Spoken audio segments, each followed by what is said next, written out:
played today, as a matter of fact. Oh, I haven't played today yet. I might tonight after the show online. Hi, everybody. It's Dave Scott here on Spaced Out Radio. Yeah, I'm the guy with the radio show, if you haven't noticed or been here before, but I want to say a big thank you to all of you coming on in and joining us tonight as we adventure into the forest to go look for Bigfoot once again. I tell you, I love Bigfoot shows. I do. My dream is for all of you to actually have a Bigfoot sighting. It will change. Cough candy. It will change you. It will totally, totally change you. And, we got Carter Buschardt here tonight. He's been doing this a long time. We're going to get into it. He wears a good cowboy hat.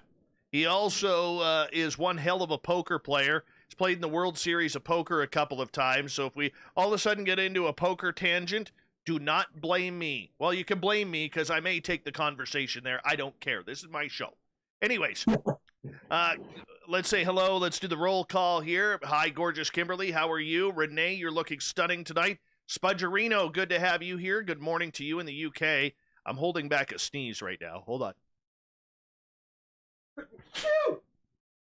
Sorry about that. We got Reptilian Overlord. Where have you been hiding? I haven't seen you for a while here. Hello, Cat Chaser. Thanks for coming in. Oh, there she is all the way in Florida. Gorgeous Steph Dickey's here tonight, everyone. There she is. And who else do we have here? We got the Jim Christie is here, everyone. Let's give a round of applause for him. Oh, the lovely and talented Jessica McCreary. She's got fantastic hair. She's in the chat room tonight, so make sure you say hello to her. She'll be signing autographs over in the back table. And Pharmacy, good to have you here, man. Nate Foot, how's Hallmark Channel? I bet you're watching Hallmark Channel right now with the headphones listening to me. I guarantee it. Human Carl is here, everyone. Human Carl. Not to be misconstrued with Alien Carl, but we love Human Carl around here. He is one of the many veterans who listens to this show, and we love our veterans around here. Human Carl, we absolutely love and adore you. Thank you for your service, my friend. You are appreciated and loved around here. Bigfoot Michigan Rob, good to have you here, my friend. Thanks for coming on. Princess Denali, the official princess of Spaced Out Radio. Good to have you here, beautiful. Lord of Land, how you doing? Dirty Filth, you're looking filthy tonight. Hey, there's Corey Foot. How you doing, brother? Make sure Dad changes the channel, okay? Make sure he changes the channel so that way we can actually tune into SOR rather than the latest Hallmark video shot out of British Columbia. Who else do we have here? Raul, good to have you back. Hey, Richard Elmore. Brian Lang, thanks for coming on in. Delesian, Dela Cruz, welcome to Spaced Out Radio's chat room. I believe this is your first time in here, so please make yourself comfortable. The chairs are fine. You can order a beverage. They are just to the side over there. Hey, Chris Jarvis, good to have you back. Tina P., you are looking lovely tonight. Neil Bauman, good to have you back, my friend. The awesome Annie Svensson is here, everyone.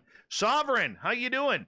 No, it was not a fart. It was a sneeze. Thank you. Michael Morris, always a pleasure to have you here. Mr. Apnea, good to have you awake. Justin, good to see you again, my friend. Thank you. Did I miss someone up here? No, I don't think I did. PBR, good to have you back, man. Where you been hiding? Let's see here. Who else do we have? Mere Person, looking fine tonight. Thank you. So Much Blue Line, how you doing, man? Stone Hobbit, looking stunning tonight. There you are. There you are. And I think we're... Oh, Snakes on a UFO. Welcome to our chat room for the first time. How are you? Thank you for joining us. And we're going to get going here in about 1 minute here, and we want to say hi to our guest, Carter, tonight. How you doing, man? Pretty good. Pretty good, Dave. Awesome. Awesome. You brought a lot more friends than I have, so... I got nobody, so I'm solo tonight. Do you have your cowboy hat on? That's what matters around here.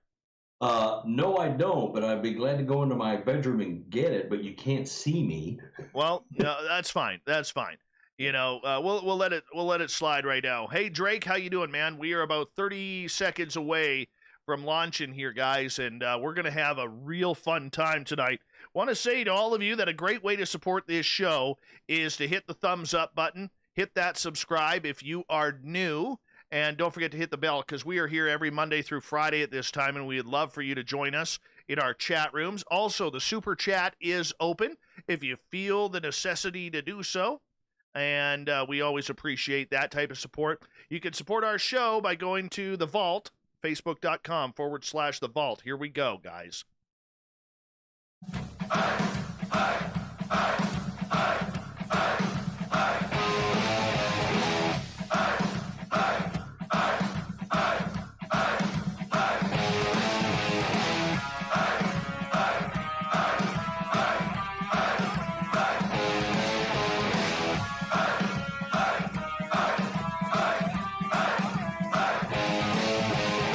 Mountains of central British Columbia to you listening around the world.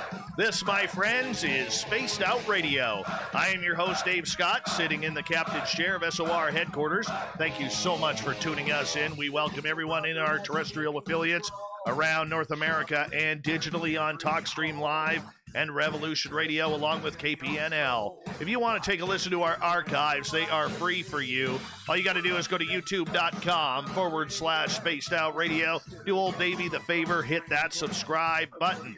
Follow us on Instagram at Spaced Out Radio Show and on Twitter at Spaced Out Radio.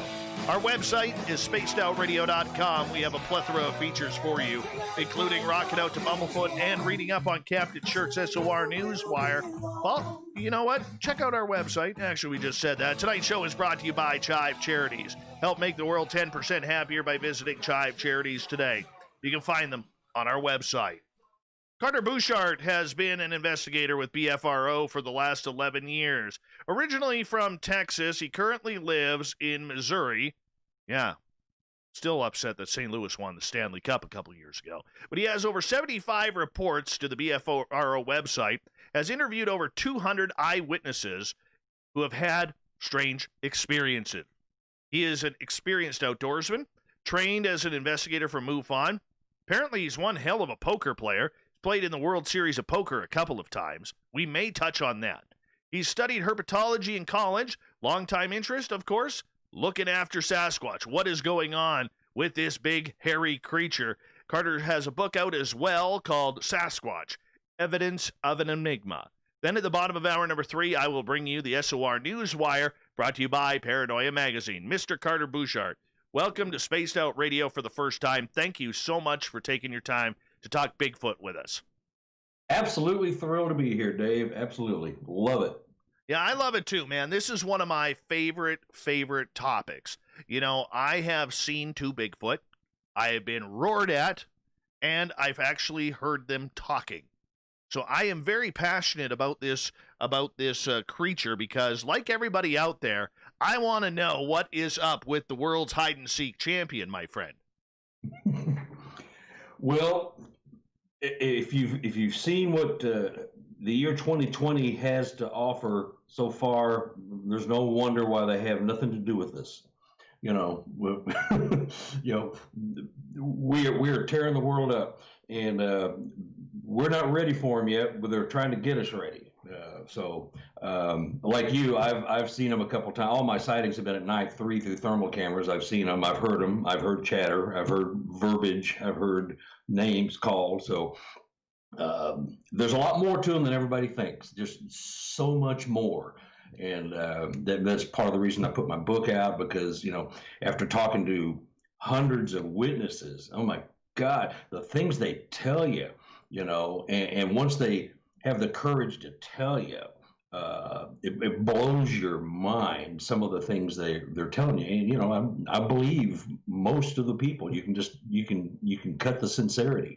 So they're here, they're real, and I don't even know where to start. You'll have to ask me. Well, let's start learning about you a little bit. Well, why did you get into Sasquatch research? Was it just a curiosity that maybe started with the Patterson-Gimlin film, or the $6 Million Man when Steve Austin would, or was it Steve Austin? No, it wasn't Steve. Yeah, it was Steve Austin. All of a sudden I got confused with Stone Cold there. Anyways, when Steve Austin would fight the Bigfoot there, you know, what really got you going on this? Well, it was actually In Search of Leonard Nimoy. That show brought more reality to it, and then the Patterson-Gimlin film. But And I'd had some unusual encounters as a child, uh, and it just told me early on that there was something else going on in the world that nobody really wanted us to know what was going on. And so I decided I'm gonna search for answers to some of the things, ETs, Sasquatch. But I had an event early on that just sort of kept me in that genre. I was a drummer for 20 years. I kind of left the world, and I was in rock and roll bands for about 20 years, and I kind of got away from it, but got back into it. So 12 years ago, my wife and I took a trip to Washington State, and we rented a cabin in the middle of nowhere. We had an incredible time, an incredible possible event, and I said, okay, Pacific Northwest, I heard one. I might have seen one, but I definitely heard one. And when we get back, I'm diving headfirst into this, and that was it. I was hooked. I can hear the passion in your voice. Like and correct me if I'm wrong, but you seem like the type of guy that when you commit to something, you're going all the way. I mean, I just learned that within the last 5 minutes of talking to you, because you don't go play in the World Series of Poker just to waste 10 grand. You know what I'm saying? You're obviously committed to everything that you do. I've committed wholeheartedly headfirst into this, and and I have to compliment my wife for letting me be gone a lot. I've led 4 expeditions for BFRO, and I spend a lot of time there. My habituation witnesses, I visit them whenever I want, have incredible photos or stories, and I'm an addict. If there's something that you can be addicted to, I'm it. I'm hooked on this, until the answer comes or until I'm gone, whatever comes first. But I ain't stopping until it's over. Okay, so when you are looking for this creature, what exactly do you think you are looking for? Well, I'm looking for a creature that has, at the very least, obviously a physical presence on this planet, and it's entirely possible they have other aspects of behavior and skill sets that we just aren't ready to accept. Whether it's the language, which you've heard, and no one can run that by you and tell you it was probably a chipmunk or a squirrel. That ain't it. You know what you hear when you hear it, and so I'm looking for a creature that will. And I've had a couple of encounters where they're starting to show themselves, and this is with some of my habituation studies, and they're there. They speak. They return calls. They make funny noises. You make funny noises. They make them back. I mean, there's communication going on. So I'm looking to have a relationship or an experience that just cements what I already think and know, and my witnesses know. Okay, so when you are going through this, because I know the BFRO, is a little bit controversial at times because they have a very staunch set of beliefs, and I always am disconcerted with anybody in this field, whether it's ghosts, whether it's aliens, whether it's creatures like Bigfoot or Dogman or consciousness, where everything is so science that they forget and absolutely refuse to deal with subjects of the woo. Okay, people who claim to have social interaction, maybe telepathic messages. I mean, we hear people who've raised guns to Bigfoot or Dogman, and they literally almost get this voice in their head that says, "Don't pull the trigger. It's going to be really, really bad for you if you do." There's all of these little nuances that are out there, and I got to tell you, it's one of the beefs I have personally with this field, because I think we're missing out a lot on it. So where do you stand on all of this, Carter? Well, yeah, you are correct in your assumption that BFRO has issues, and I do not share all their beliefs. And yet I still am producing reports. I'm up to about almost 90 now. I've had about 90 reports published. It's crazy, but I do not adhere to the it's an ape, and that's all it is. I do not adhere to that. I don't believe it. I've seen other things, and there's people within BFRO that believe the same way. They just won't. They just won't say it. And I will say it. I don't agree with some of the policies. I don't agree with some of the reports that are, let's say, censored or sanitized. It's very insulting to the witnesses. It's very insulting to me as an investigator to do the work and then have key data taken out of reports because of somebody's narrow-minded paradigm. And it's just frustrating. But it's a microcosm of the public, really. People that don't believe in these creatures, period, just don't believe anything you're going to say about them. But past the point, they don't even exist. They can't speak. They are not interdimensional. They can't cloak. They can't do any of that. That's all hogwash. Well, I hardly disagree.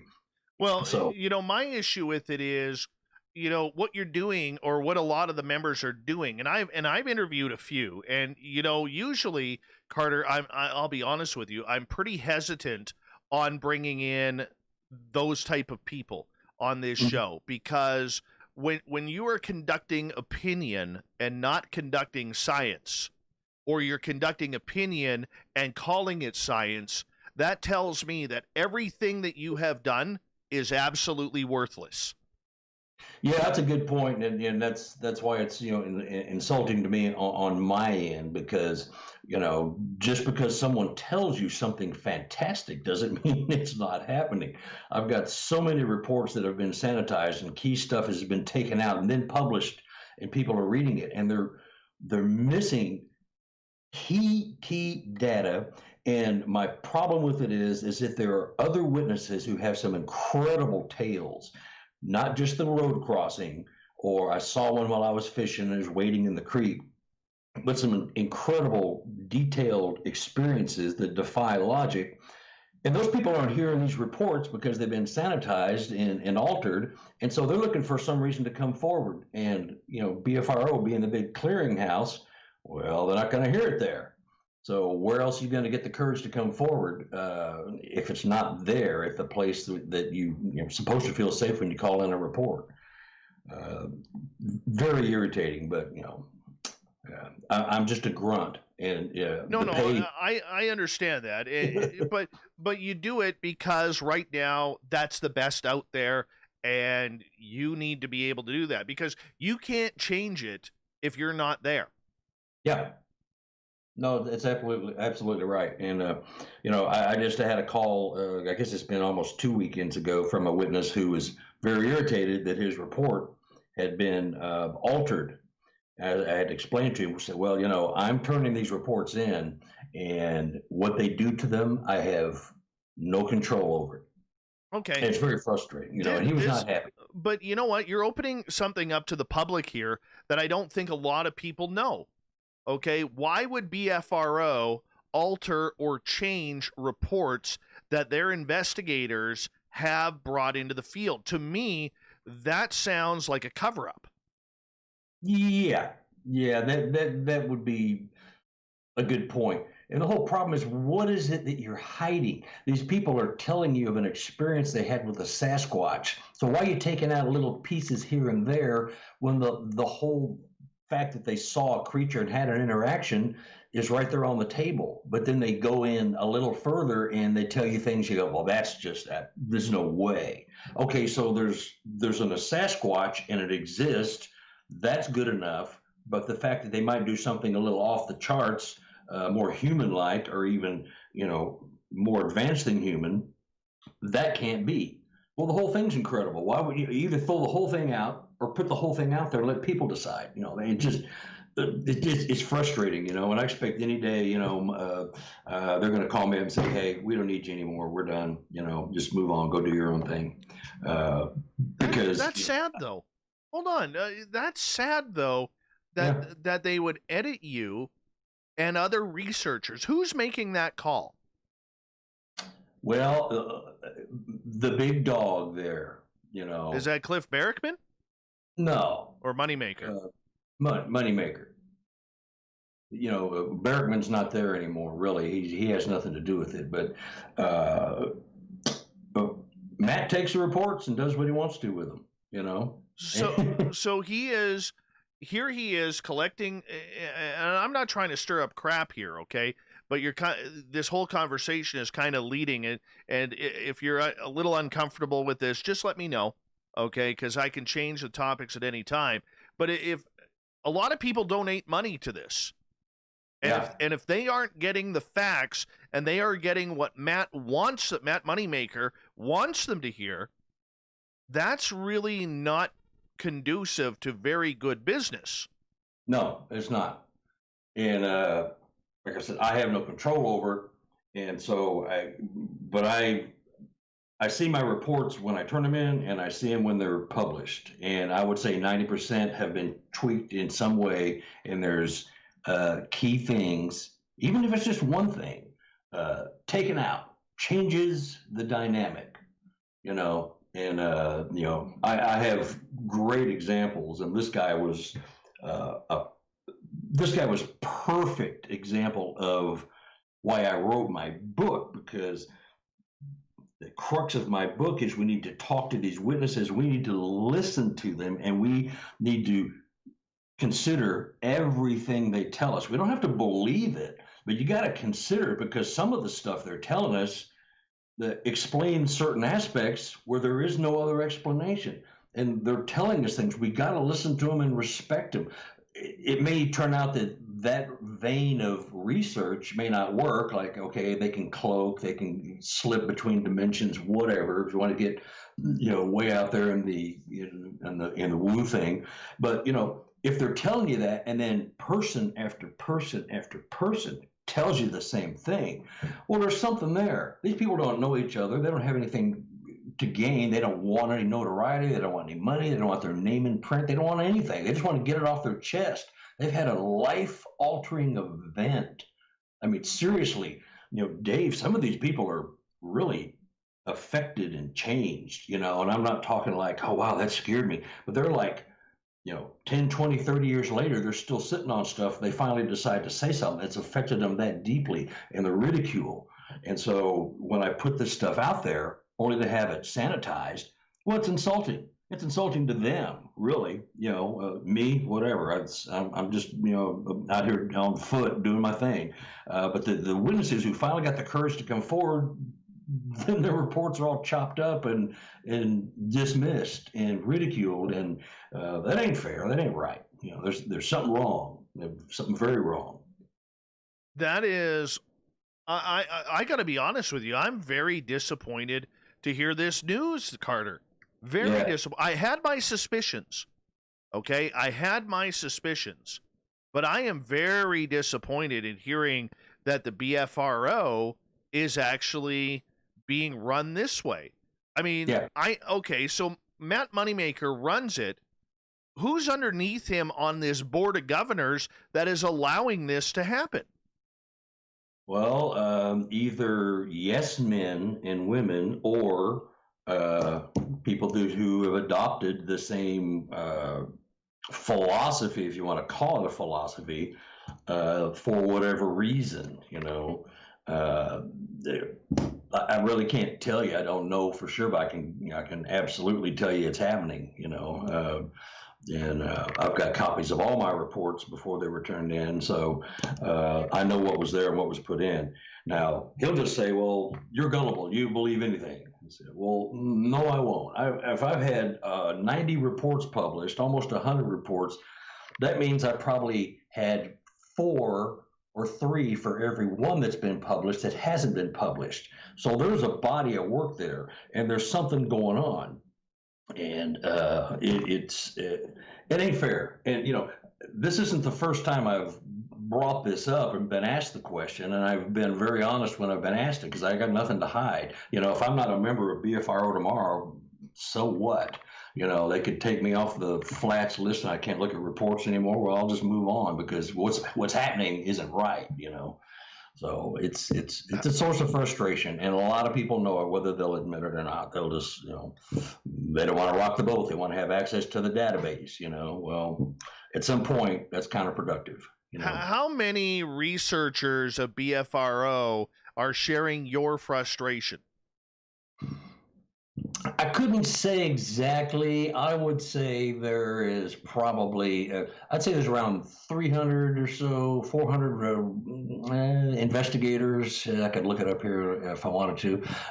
And I would say at least probably 10, 15% are aware, you know, and they just look the other way, say nothing. Or maybe they're part of the problem. You know, I have no idea, you know, but there's an underground movement, you know, and I left BFRO for political reasons a few years back, and I came back. And when I left, it was, we will not discuss woo. There's nothing woo. No woo reports will come out. You know, no paranormal stuff. No nothing. And when I came back, we had a long talk, Matt and I, about there's so many reports out there that people are just not seeing. They're put into the, you're crazy, you're hallucinating, you saw a UFO, you're mistaken, it's a hoax. They're put into these categories and they never see the light of day. They're gone. They're just gone. The reports are gone. And if you were to dig them up and look at them, there's hundreds and hundreds and hundreds of reports that talk about odd stuff, you know, and they'll never see the light of day. It's not even fair. It's not even remotely fair. You know, it's beyond frustrating. It tears at me almost every day, you know, especially when I speak to somebody new, you know, a new witness. Okay. Is Matt Moneymaker a scientist, or is he just an enthusiast? Enthusiast. Okay, so he has no scientific background in order to make that decision. His scientific background would be probably like mine or anybody else's who's done this for a while, and certain things you hold to be true. I'm going to sound like a politician there. You know, all these truths are self-evident, but you know there are some things that you just, after you see it time and time and time again, it becomes your own science. In the book, I talk about we need to create our own science, because science, as we know it, is, you know, physical science. They're not doing anything for us. You know, we need to get into, you know, other aspects of science to explain some of the things that's going on. So, you know, we are all researchers, I'll say. I won't say scientists because I don't have any of that kind of training other than studying herpetology. But, you know, you learn things when you're out there. Like, you've seen them. You've heard one talk. So that's your science. You can't take that away from you, Dave. That's your reality. And so that becomes our science, because, you know, science in it is not going to support us, the science that we know. Well, and you know, that's the difficulty about it. Okay, there are a lot of good scientists out there who are looking into both sides. You just can't eliminate without investigating. That's the whole point.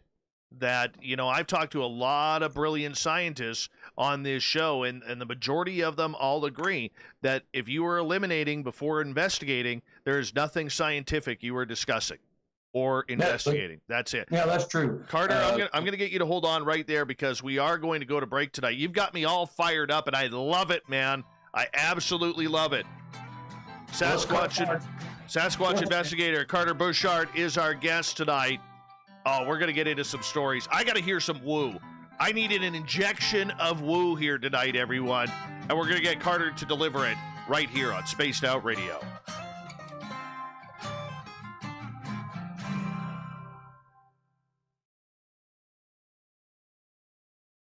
That so pisses me off, dude.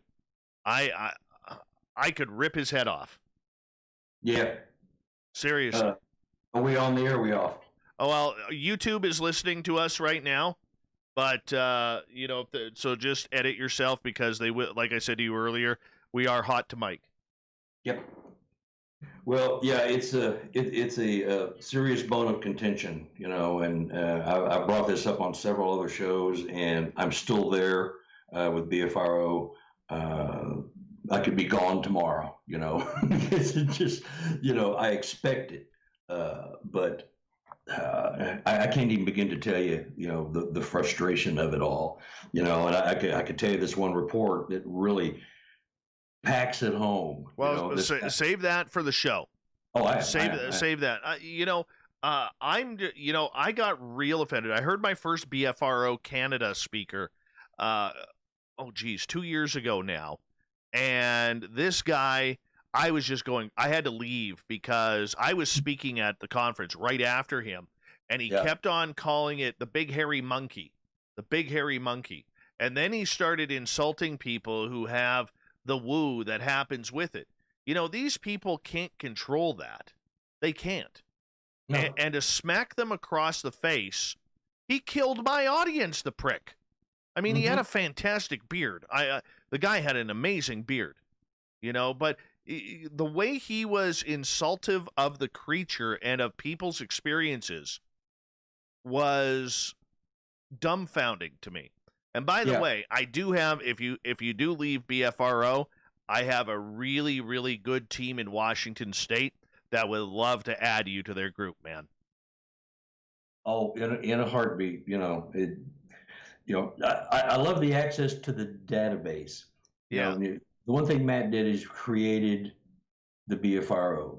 Well, that was 1995. This is 2020. It's not 1995 anymore. You gotta move on and advance and grow. And if you can't, you're just misleading everybody. It's not fair. It's just, it's so frustrating. Now you're getting me all pissed off. Oh, no, dude, I agree. No. I agree. And that's part of my frustration with it. Yeah. It really is part of my frustration that we can't solve the mysterious if you're cutting out half the mystery. Yeah. Okay. Like I still want to know when I got roared at, okay, when me and my 3 friends got roared at, 30 seconds before that, I witnessed pixelation standing from the ground up to about 8-10 feet tall beside this cherry tree. Wow. And the same pixelation is like with the little squares that they use on television to block out someone's face. Yeah. Okay. I witnessed that. And I'll tell you, it drove me nuts. I want to know what I saw because I know what I heard. Yeah. Okay. Well, it sounds like they were changing their vibrational frequency at the very moment you saw them, because, you can see them and then they can switch their vibrational wave, and then you can't see them, although they haven't moved 1 inch. They're still standing right there. Yeah. It's amazing. It's an amazing event. It's amazing. And that's the stuff that scares BFRO. Yeah. Hey, 1 second. Hey, Hallmark. We need to get Carter on board, and we need to get a project going. We need to get a database going. We can do that, Hallmark. We can. I call him Hallmark because every time I call him, he's watching the Hallmark channel. Oh, my God. He has no So I don't know if you want to investigate with a guy who's addicted to the Hallmark channel, watching Christmas in July episodes. But, it is something. But I'm going to get him to reach out to you after the show. Sure. Okay, because they're small, but I think they're doing it the right way. And the one thing that I love about this show is it allows me to introduce people to our audience who I strongly believe are doing it the right way. And, I think you'd be a good fit with them. I appreciate that. Yeah. Yeah, I think it'd be good. All right, we got about 35 seconds. Hey, everyone, thank you so much for all the thumbs up so far. 110 people watching right now. We really do appreciate that. Make sure you give us a thumbs up. Super Chat is open as well, so we appreciate everybody who supports us that way. And you know what? You can get your free piece of coaxial cable autographed by Cable Guy Matt if you go to the SOR Vault, which is at facebook.com, the SOR Vault. Actually, / the SOR Vault, and pick up yourself a brand new shirt. We got some awesome shirts there. Here we go.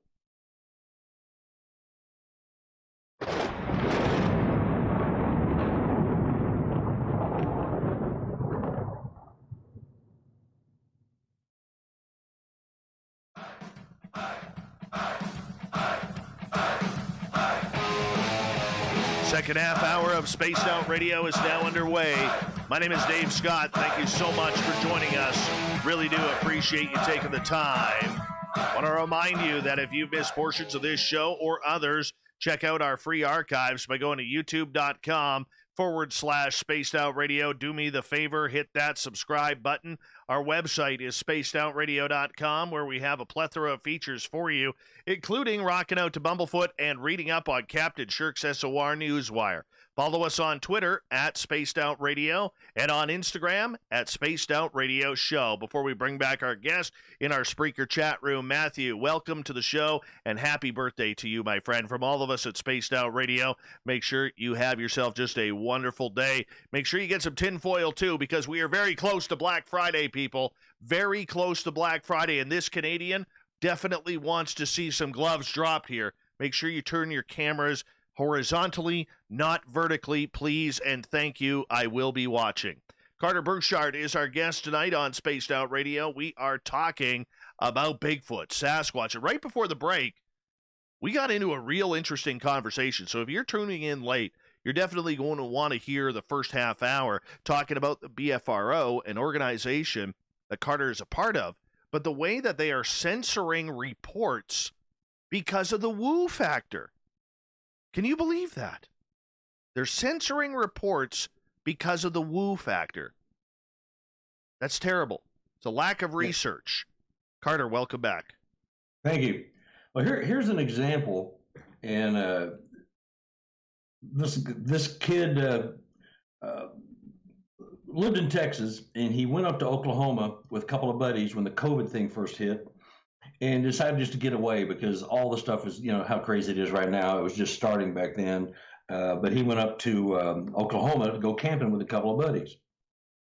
And so they just went on the spur of the moment. It was, let's just grab our sleeping bags and some matches and, a little chow and, bags and a tent. Let's go up there and just get away from everything. So they did. They got up to, somewhere in Oklahoma, and they pitched camp.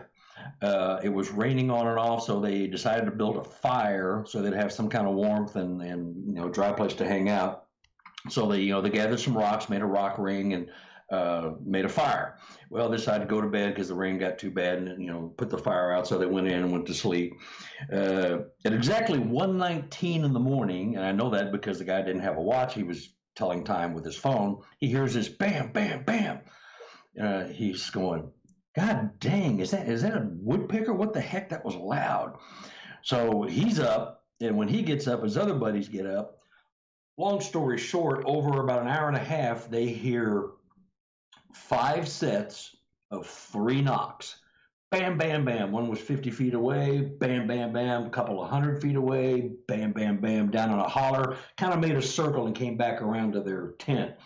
And they were freaked out. They heard some rustling and movement around outside. They didn't want to, look out and see what was there. They had a funny feeling, but they just didn't want to look. And so they huddled there and finally fell asleep. They woke up about 6 o'clock in the morning. They go out, and the fire ring had 3 rocks removed, and they were placed in the middle of the fire. 3 campers, 5 sets of 3 knocks, 3 rocks removed from the fire and put it in the center of the fire. What does that tell you? They're counting.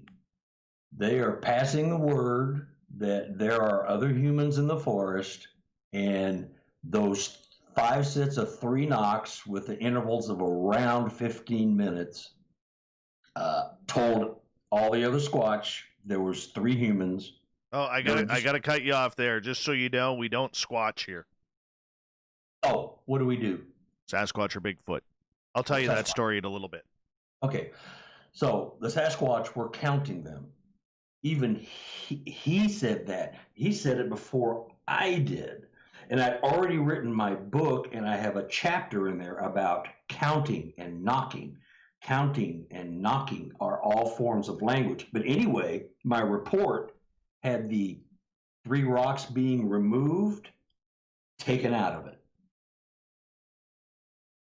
Why?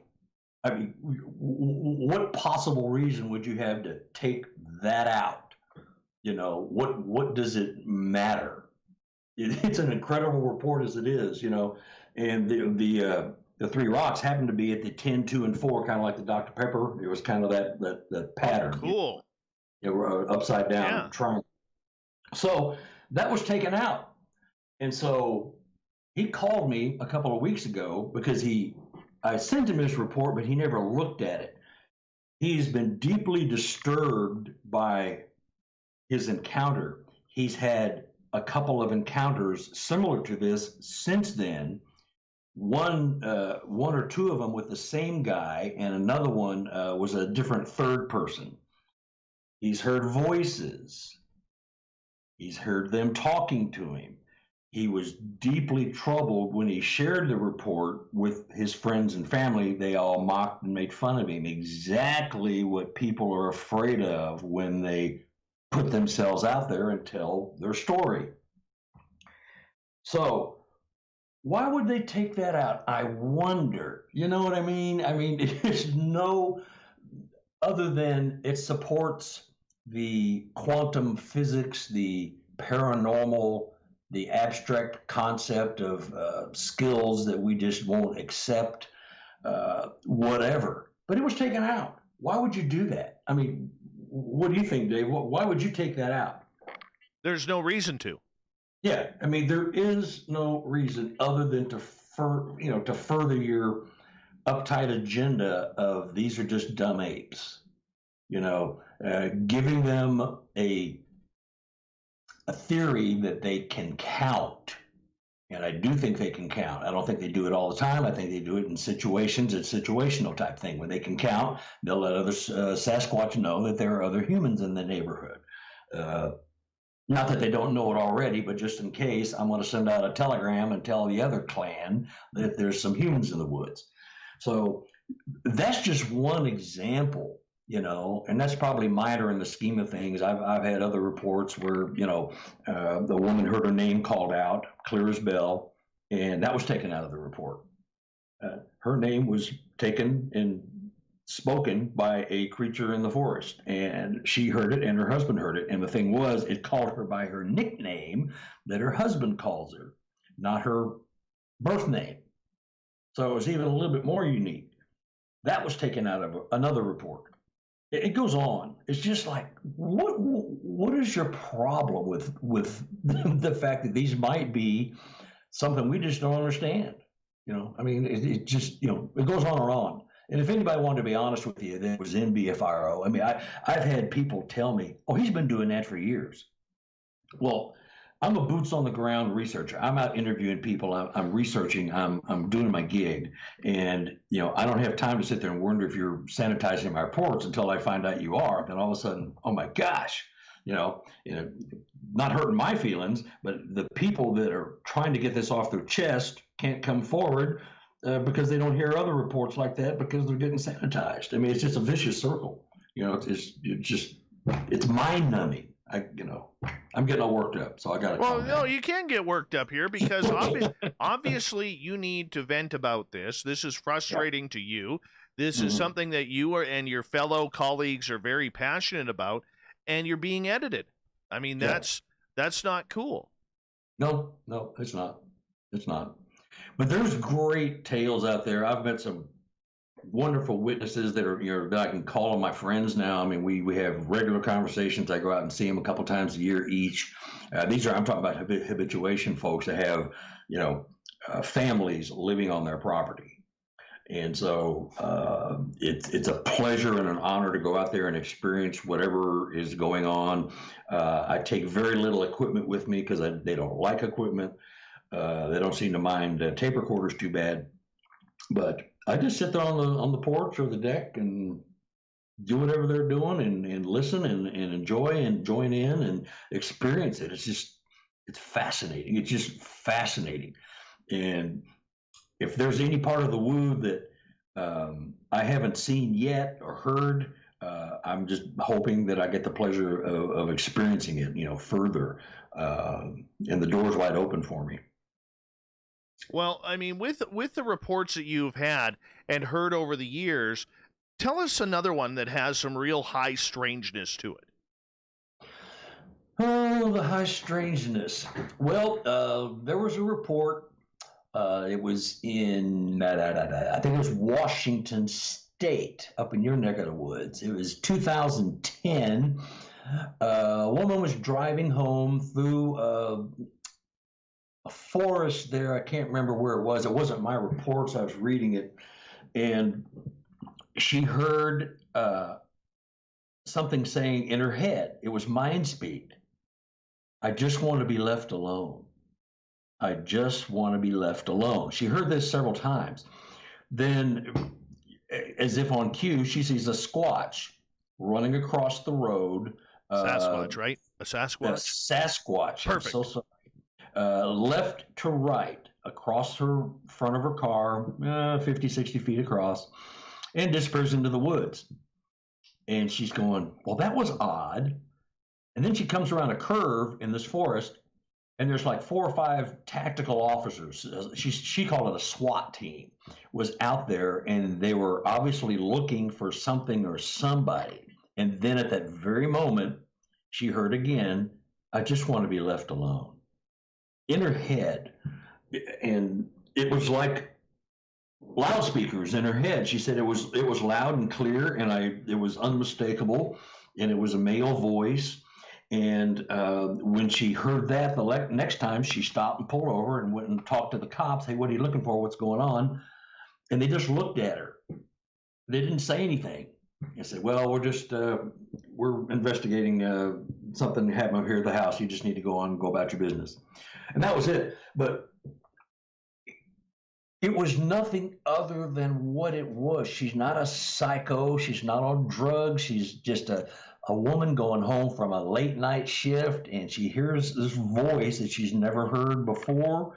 And last time I spoke with her, never heard it again. It was situational. It was, somebody probably saw a Sasquatch at this house, and they reported it, and the cops came out, and they must have been too close or something, because this creature was saying, I just want to be left alone.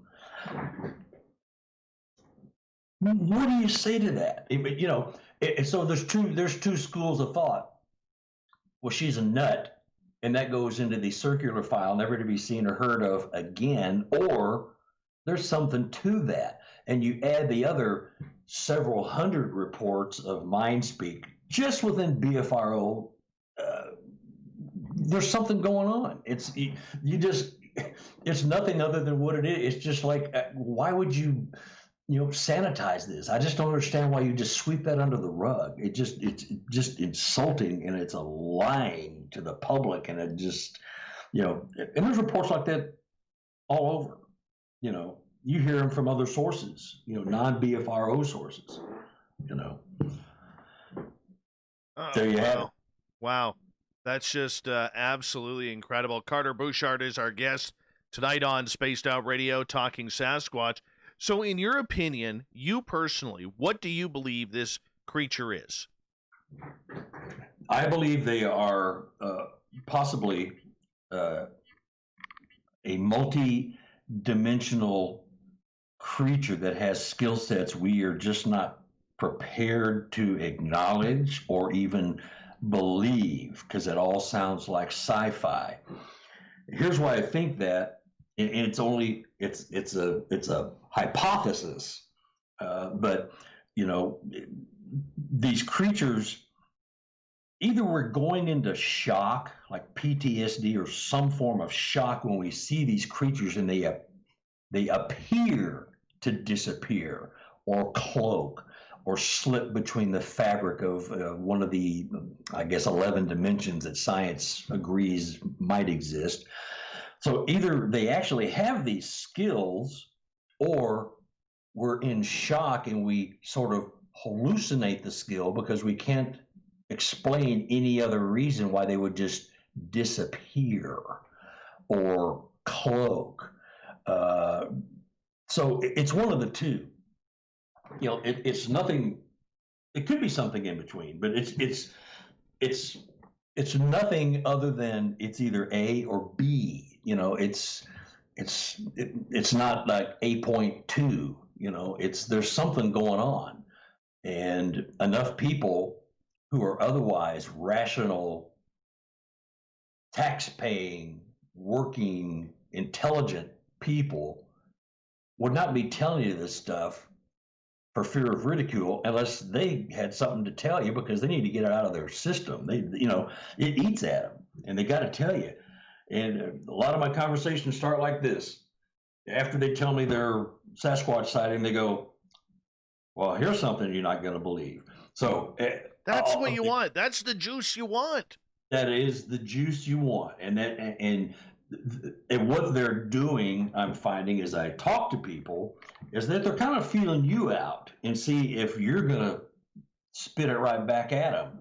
Well, you got to be kidding. That's crazy, man. I mean, that stuff doesn't exist. That's just, they're afraid of that. So they're feeling you out as they're telling you this stuff, and they save it for last, because if you're going to be a jerk and closed-minded, well, they're just going to, hey, well, thanks for coming out, or thanks for talking to me. I appreciate it. It's been a big help. Got it off. And then you don't hear the good stuff. You have to be open-minded when these people are telling you this stuff. Like I say this so many times in the book, that you don't have to believe it, but you should at least consider it. If you don't know everything, you got to consider almost anything, because if you don't, you're closing doors behind you as fast as they open. It just makes sense as a researcher. It just makes sense. And there's something there. There's something to all that. I'll quickly tell you why I banned the word Squatch from this show. In 2015, God rest his soul, I had the opportunity to sit down and talk with Dr. John Bindernagel. Oh yeah. And John, he was speaking at a conference, and I knew the organizers there, and they had told him that I had an encounter with two of these creatures. And he was so excited to talk to me about it that literally I was looking for him around the conference, and he was looking for me. And then finally we kind of met in the middle, and we talked. And I told him the stories about my encounter with two creatures within 100 feet. And after our conversation, I said to him, sir, what do you think of this word Squatch that is being used all over television? And I said, I'm going to be honest with you. I hate the word. And he took a deep breath. He stood up straight. He sighed. And he said, and I will never forget this, he said, 70 years of research ruined by one word. Wow. And then he stated, he goes, I've been trying so hard for decades to try and get my scientific community friends to believe in the Sasquatch. And now, because of this idiotic TV show and this word, it's just become a joke. So right then and there, I had to ban the word Squatch from this show, because I know where it came from, and I can't support that. Got it. Well, they don't like the word Bigfoot either. They find that to be disparaging. So making fun of a native word is? Yes, it is. It's the same thing. Right? So I'm told by many people who know more than I that the Sasquatch people do not like the word Bigfoot. No, they do not. Yeah. They do not. So, and the very fact that I just said that out loud is going to have probably 27 people rolling over in their grave right now. The Sasquatch people? What do you mean? What are you talking about? They're not people. You know what I mean? It goes with that. It goes with the narrow-minded paradigm. So, but there's some incredible stuff out there. They can and do count. I've had several examples on my end that are nothing other than counting, including the report I told you about out of Oklahoma, where those kids were being counted, and they were sending a message that there was 3 of them. So with their knocks, at times they count. I don't say it all the time, but there are situational things where I think they do count. And if you sit there and listen, and you go, well, there's 11 of us, and there's 3 sets of 3 knocks and 1 set of 2 knocks. What is that other than counting? It's not a coincidence. I don't believe in coincidences. In this field, there's no coincidence, you know. And there's 11 other people that heard it, and they're all going, well, that's different. It suddenly a light bulb goes on, and so there's 11 more people that might be enlightened. Maybe 2 or 3 walk away totally enlightened.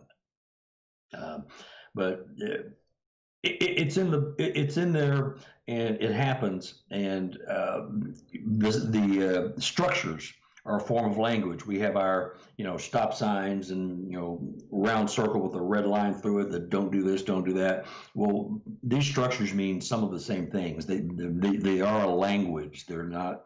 We just don't know what it is. They're speaking to one another right in front of us, and we have no idea what we're saying unless you want to get into some Native American similarities with some of the structures, and then we might be onto something. But there's a whole nother facet of these creatures, these beings, that probably 60% of the people are refusing to even acknowledge. It's just, just blows me away. It just blows me away. We only got about just over 90 seconds before we have to go to break here at the top of the hour. Carter Buschardt is our guest tonight on Spaced Out Radio. What I want to talk about in hour 2 is the brilliancy of this creature, because I think it gets very underrated with how smart this creature is. And very rarely, including on my show, we do a lot of Bigfoot shows, but including on this show, we rarely talk about how smart and intelligent the Sasquatch is.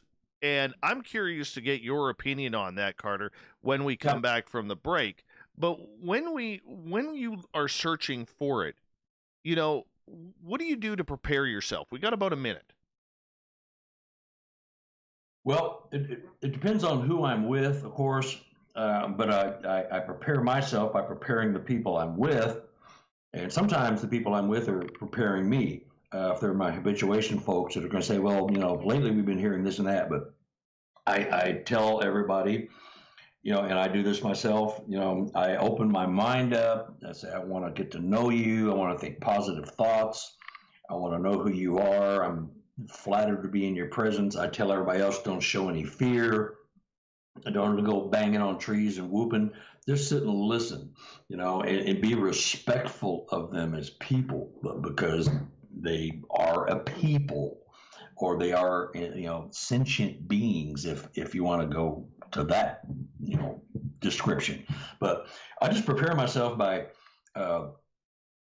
being open to, hearing anything, if it's going to be any kind of mind speak, if I'm just going to be hearing knocks and whoops and calls amongst the clans as they're out in the woods.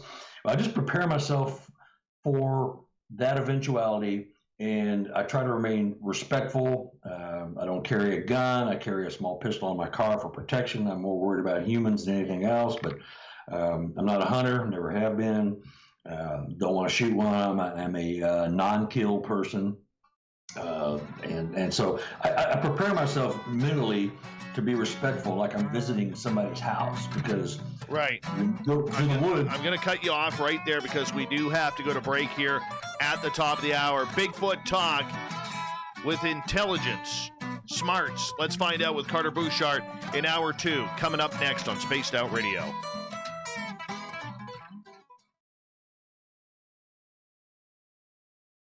All right, my friend, that is awesome. Awesome. Flying by tonight, man. Flying by. Yeah, it is. You having fun? Oh, yeah, I'm having a great time. I wish you could see me, because I have the same color walls. Oh, nice. Nice. I don't know what I'm doing. Cognac. I don't know what I'm doing. That's okay. I'll be right back, Bus. Okay, I'm just going to run my dogs out. All right. EB Bumblefoot Hot Sauce. Get it today at Kajans.com. Are you an experiencer of something strange that can't be explained? Do you want help finding out what's going on? I'm Ryan Stacy, head of the Experiencer Support Association, otherwise known as TESSA. We've teamed up with Spaced Out Radio to investigate cases filled out in the SOR Sightlines report. We are independent, and there's no cost to what we do. All we need is your experience. Let's find out what's happening together on the SOR Sightlines report. We are scouring the world for the most intriguing stories of your day. Take the time to read up on the SOR Newswire, where our team, led by Captain Shirk, will deliver to you some of the best paranormal and supernatural news, along with some stories that will blow your mind from the weird to the wacky. It's the news outside the news that piques interest, and that's what we're looking to deliver to you. The SOR Newswire, only at spacedoutradio.com. For the price of 1 cup of coffee a month, you can become an SOR Space Traveler. The Space Travelers Club is a place where you can interact with other listeners, either live during the show or on our great forum. We want your stories, pictures, comments, and ideas. You'll get live video streams, exclusive content, and be a part of our newsletter. Stay in touch with everything SOR. The Space Travelers Club is just $5 a month at spacedoutradio.com. The party is always on at the Moose Vancouver. The Moose Vancouver is where you want to be when visiting Canada's west coast. Open until 2 a.m. nightly, the Moose cranks up the rock while serving some of the best rated food in the city. The menu starts at $6.95. Why party anywhere else in Vancouver when the Moose is right there? Get your horns up and rock with the Moose, the official party bar of Spaced Out Radio. Hi, this is Amber Beckrud, and I want to invite you to subscribe to our YouTube channel where we store all of the SOR show archives for free. And as an added bonus, every 2 weeks I'm posting brand new content on Cryptid Tales, where I will get into some of the spookier legends and folklore from around the world and tell the stories that go with them. Find us at youtube.com/spacedoutradio and check out Cryptid Tales today. Drop a comment and let me know what you want to hear. See you there. Hi there, this is the paranormal lawyer Michael W. Hall. I'd like to invite you to listen in each Sunday night where we're going to open up your eyes to everything strange and paranormal. I will be hosting some great guests with topics that affect us all, such as UFOs, ghosts, and everything paranormal. Let's learn together on Spaced Out Radio Sunday with myself, Michael W. Hall, the paranormal lawyer at spacedoutradio.com.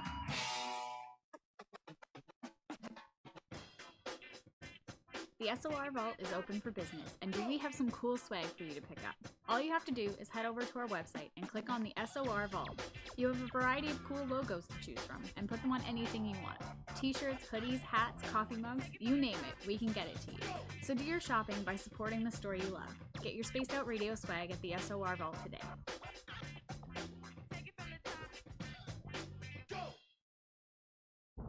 Are you intrigued by Paranormal Talk Radio? You'll love the new Paranormal Radio app from TalkStream Live. You'll find a great selection of talk shows covering UFOs, ghosts, strange phenomena, and much more. Download the Paranormal Radio app now and start listening to the very best in paranormal talk entertainment, including the network you're listening to right now, the Paranormal Radio All right, app. my friend, I am back. The dogs do you well? Oh, yeah. I love the snow. That's the problem. Oh, we don't have any of that here yet. Yeah, ours will be here until April now. Oh, no. Well, I'm from Texas originally, so if you even saw any ice, the entire state was paralyzed. So here in Missouri, they're used to it, and you know, I kind of like the 4 seasons actually. In Texas, you had 2 seasons, hot and very hot. Yes. Pretty much it, you know. I hear you there, man. I hear you there. All right, we have about just over 1 minute here before we're going to come back. Can you see me now? I switched something. Yeah, I got you. I do have you, yeah. Well, I tell you what, I'm going to go run and get my hat for you if you want. Oh, yeah, you got to put the cowboy hat on now. Okay, I'll be right back. All right. Oh, wow, I wish you guys could see this. I got to figure it out so you guys could actually see the guests. That's our next move here for the show. He's got these castings of Sasquatch prints and a handprint. He's got 3 footprints and a handprint on his wall. Wow. Yeah, he does have the same color walls as I do, too. I think my chair's comfier than his, though. Hey, I want to say a big thank you to Human Carl and Beehive Chuckles for the super chats tonight. Thank you to everybody who's given us a thumbs up so far on the show. And thank you to everybody who's hit that subscribe button. We really do appreciate it. And, it's something that, I love the cowboy hat. Don't forget, you can get our new t-shirts at facebook.com/SOR Vault. You're listening to Spaced Out Radio with Dave Scott. Follow Dave on Twitter at Spaced Out Radio and on Facebook, Spaced Out Radio Show.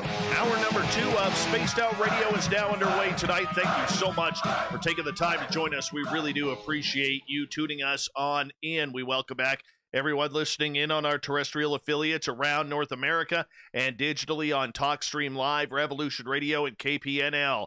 Remember, you can check out all of our archives for free by going to youtube.com/Spaced Out Radio. Just do old Davey the favor, hit that subscribe button. The Desert Clam has set the password for tonight in the SOR Space Travelers Club. I have no idea what this is. Dipnosty? No, I butchered that. Diponopsophy. Whatever that is, the Clam sets the password each and every night right here on Spaced Out Radio. Our website is spacedoutradio.com. We have a plethora of features for you, including rocking out to Bumblefoot and reading up on Captain Shirk's SOR Newswire. Follow us on Twitter at Spaced Out Radio and on Instagram at Spaced Out Radio Show. We're talking Bigfoot all night long here on the Mighty SOR. Our guest tonight, an incredible researcher out of the state of Missouri, is named Carter Buschardt, and we're having a good time tonight. He's actually gotten real serious now. If you could actually see him in Radioland, he's put on his cowboy hat, and I'm telling you, it looks intimidating. Totally intimidating. Carter, welcome back. Thank you, Dave. So where were we? Well, we're going to get into a topic here that, we've discussed Bigfoot dozens of times, if not 100 or 200 times over the years on this show, because I love this topic. I love everything about it, the stories and everything. But one of the things that we really haven't discussed big time is the intelligence of this creature. What makes Sasquatch such a smart individual? Well, for one, he avoids humans like the plague, which is a good mark for the Sasquatch. But I think they have powers that we humans probably had hundreds and hundreds, if not thousands of years ago. And we progressed it right out of our vocabulary. We have machines that do everything for us. They don't even use fire. They communicate over great distances. But, levitation, mind speak, telepathy, whatever you want to call it, the ability to cloak and appear to disappear right in front of people. They have us beat in the living in the natural world. We could not compete with them. I don't care if you're the most manly macho hunter with all the latest gear. You are at their mercy. We are all at their mercy when we are in their element. We even protect ourselves from the elements when we go out into the elements. They don't do that. They live in caves or hollers or wherever they live, but they are masters of the natural world, and we are not. We are masters in tearing up the world, but we are not masters in the sense that they are. We had those skills, I believe, a long, long time ago, and we just don't have them anymore, except for very few select people, perhaps, that are still in touch with, nature and Mother Earth. No, and I can understand that, but this creature has been known to play games. It's been known to scare people. It's been known to to chase people out, but on the flip side, there's also stories of compassion with this. Do you think this creature is human-like in that way, or do you believe that it just has a soft spot in its heart? I don't know how quite to put that.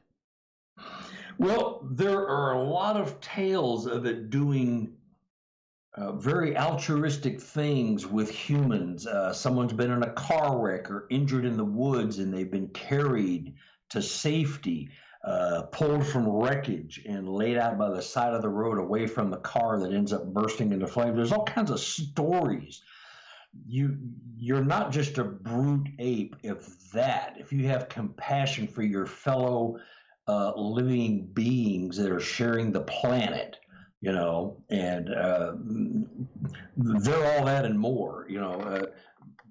They know what we are. We don't know what they are. We don't really want to know. I think for the most part, a lot of people just don't want to know what they are. But I think they have feelings, they have families, they love, they live, they breed, they give birth, they die. Whether or not they bury their own kind here on the planet is up for speculation. Sometimes I think they may go somewhere else to die if they're multidimensional creatures. They're not going to leave a body here for us to find. But they have compassion to one another. They don't rape the planet. They don't pillage. They just live off of what the planet gives them, and they're not destructive and abusive, and we are. So there's a chasm between us and them, I think. Why, if they are everywhere around North America, do you think that they pick and choose where and when they will make themselves known? Okay, like for instance, I've had interaction with them here, where I live in British Columbia. I've had it a couple of times, but it is so sporadic and it is so not often that interaction actually happens. Now, granted, they may not be in the area. They may have moved on. We have one area where we have a gifting site where we haven't had any action there in almost 3 years since the forest fires. That's understandable. Yeah. That makes sense. But we have other areas where people have made claims, and you go there, and you could go there multiple times, and nothing happens. Nothing. Kind of like poker. You'll sit there and go 10 times and you get nothing. Then the 11th time, something happens. It's right place at right time. Just like, poker, you sit there and play for an hour, you get no hands, all of a sudden you get a killer hand. So it's worth waiting for eventually. So, yeah, and there are hot spots. And I have a research area, which is a good example. You're talking about, you have areas that are, active. My area is active. I had 2 Class A reports published there. I've been there several times. Every time I go there, there's something going on. Every now and then I go there, and it's dead quiet. They're gone. They've moved on. They're in another holler, or they're a mile away somewhere else. They're just not there. So it's not always that you're going to experience it. And actually, I think, Dave, if you're someone that they are used to seeing, they're going to maybe pass on you for somebody else because they already know you, your essence, your being. They know you're a good guy. You're not a hunter. You're not you're not out to do them any harm. And so they may just not interact because it's not necessary, and maybe they want to teach you something, and sometimes they just don't have anything to teach. So they just, stay quiet. Well, I'm going to get your opinion of something here. Okay. This was an experience that happened in October of 2018 where 3 of us got chased out of an area. There's a very sacred spot here in about 25 miles west of where I live. And in 1965, a plane crash happened there where 52 people died. And to this day, it is still Canada's largest unsolved mass murder. And we were there on a paranormal investigation where my buddy Merle was wanting to investigate it. That area, you have to go in armed. There's grizzly bears, there's black bears, there's giant bull moose, there's cougars, lynx, a lot of animals that could kill you. Mm-hmm. And they don't like you in their territory. But nonetheless, we heard the talking. Merle and I heard the talking. And then when we went back to the area, Merle had one of the creatures. We don't know what it was, so I can't confirm that it was a Sasquatch. And it was about 20 feet from him, making noise, huffing and puffing, in behind the trees and shrubs and bushes. And at that same moment, Mark, who is an avid outdoorsman, he's been a hunting guide, he's been an animal tracker throughout most of his life. He actually took his rifle off his shoulder because there was something that the only thing he'll say is, I don't know what it was, but I know it was bipedal coming at him through the trees. He's never had a Bigfoot experience. Never believed in the creature until I actually showed him a footprint. And from there, we this year decided we were going to put a gifting site way off the trails from that crash site. And the first day we set it up, Mark's daughter, about 12 feet away from the gifting site, went to a rotted rotted tree that had fallen, and put an old, worn-out 1960s nickel on there. Just laid it down. We go back a week later. The nickel is gone. There's a little bit of movement at our gifting site, but nothing to really capture the attention, because let's face it, could have been a crow, could have been a raven, could have been a squirrel, a chipmunk. Yeah. Taking that nickel. Sure. Okay, but here's the weird part. The weird part is this. When we went back the following week, we had on this, on the tree, we have, I don't know if they probably have them in the States, but you can buy at the dollar store what looks like a giant plastic sucker. Okay, It's got the stick, and inside that sucker is a bunch of gumballs. Well, I took one of those, and it's purple, and I placed it in the tree, tucked it into the bark. And as we were there, my son, who's 7 years old, states to me, "Hey, Dad, what is this nickel doing on top of the sucker?"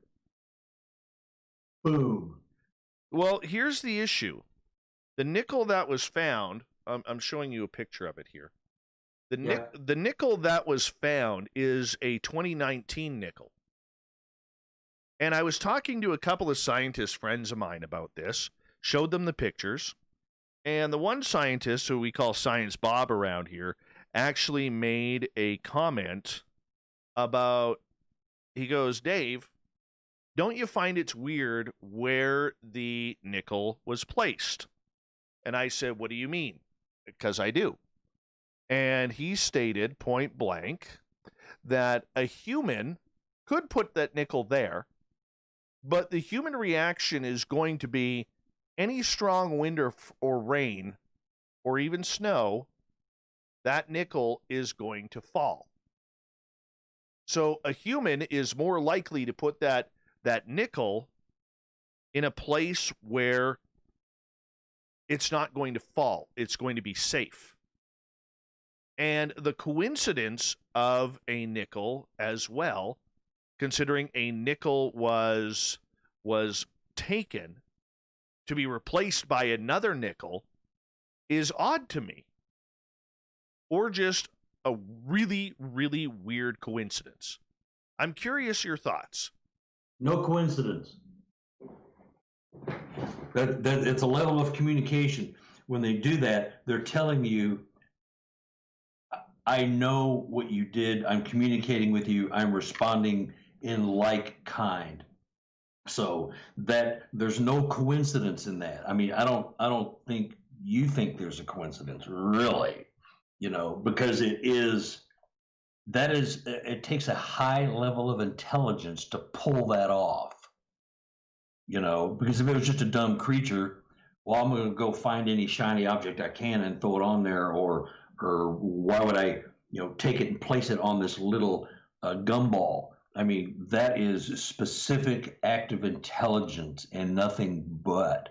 There's no coincidence. They're communicating. They're letting you know they understand what you're doing, and they might want to take it to another level, with, 3 nickels or a nickel and a penny and a quarter, or, a dollar bill under a rock, or a hawk feather. But that's a specific level of intelligence that you can't manipulate in the wild. And you've got kids, a 12 and a 7-year-old. They're not smart enough to prank you. I mean, they might be, but that's an intelligent level of communication. That is strictly communication. I don't think there's any coincidence to it, and they're communicating with you. They figured that you figured that they would understand it when you put that nickel in the gumball there. So they put another nickel there and responded in kind. That's all there is. I mean, what does your logical mind tell you when you experience that? My logical mind tells me that it is a little bit too much of a coincidence that somebody would pull a nickel out of their pocket to put it on top of a plastic gumball where it's likely going to fall off. Mm-hmm. Well, that gets into the potential of where'd they get the nickel? Did they go to another dimension? Did they go to, where would they have gotten a nickel to do that? Where would they have gotten that? A silly camper dropped one years ago and they've kept it, and they just happened to pull it out. You know what I mean? You can explain it away a la Bigfoot style, BFRO style, or you can embrace it and expand on it and see if there's anything else there. And if you just can't answer it with science or common sense, you got something going on. And, just hearing that, you got something going on. I mean, that's communication, pure and simple. What are the odds of somebody having that nickel? A stranger, somebody waiting in the woods for you. What are the odds? Not that great. You were being communicated with. That's what goes into my head, and I don't want it to be that. That's just what my common sense researcher tells me. That is an overt act of communication. You bridged a gap. All right, I'm going to hit you up with another question then, because I notice on the wall behind you, you actually have what looks to be a handprint. Yep. Okay. Have you ever felt a handprint before? Not casted, but actually felt the fingers, where they went, anything like that? I had a creature, I didn't see it, but I'm pretty sure I knew exactly what it was, running its finger along the outside of my tent. I heard it walking around, and then it was making that little zip, zip, by running your finger kind of quickly across a rough fabric. It was walking around the tent, keeping its finger on the tent, and making this little as it walked around the tent. I didn't feel it, but I watched it. Mm-hmm. And it was nothing other than, I guess it could have been somebody with a stick, but then you've got somebody with opposable thumbs out there. Well, who's out there doing that? Well, nobody I know at 1 or 2 o'clock in the morning. So I saw what I believe to be the imprint of a finger walking around 3 sides of my tent before it walked away. So, I can only say that that's what it was. Unless it's, a raccoon or another human holding a stick. Raccoons do have opposable thumbs walking around the tent. Well, that doesn't work. So it's either, somebody else with opposable thumbs. You only got a couple of choices. So all my fellow campers were accounted for. It wasn't them. So, I have. Okay, I want to show you another photo. All right. This is when you go to the dollar store, they got those little hand-size rubber balls. Yep. We have a basketball at our gifting site. And it was tucked in between a tree and a stick. It would take some force to get it out. And when we went back the following week, it was out in front of the tree.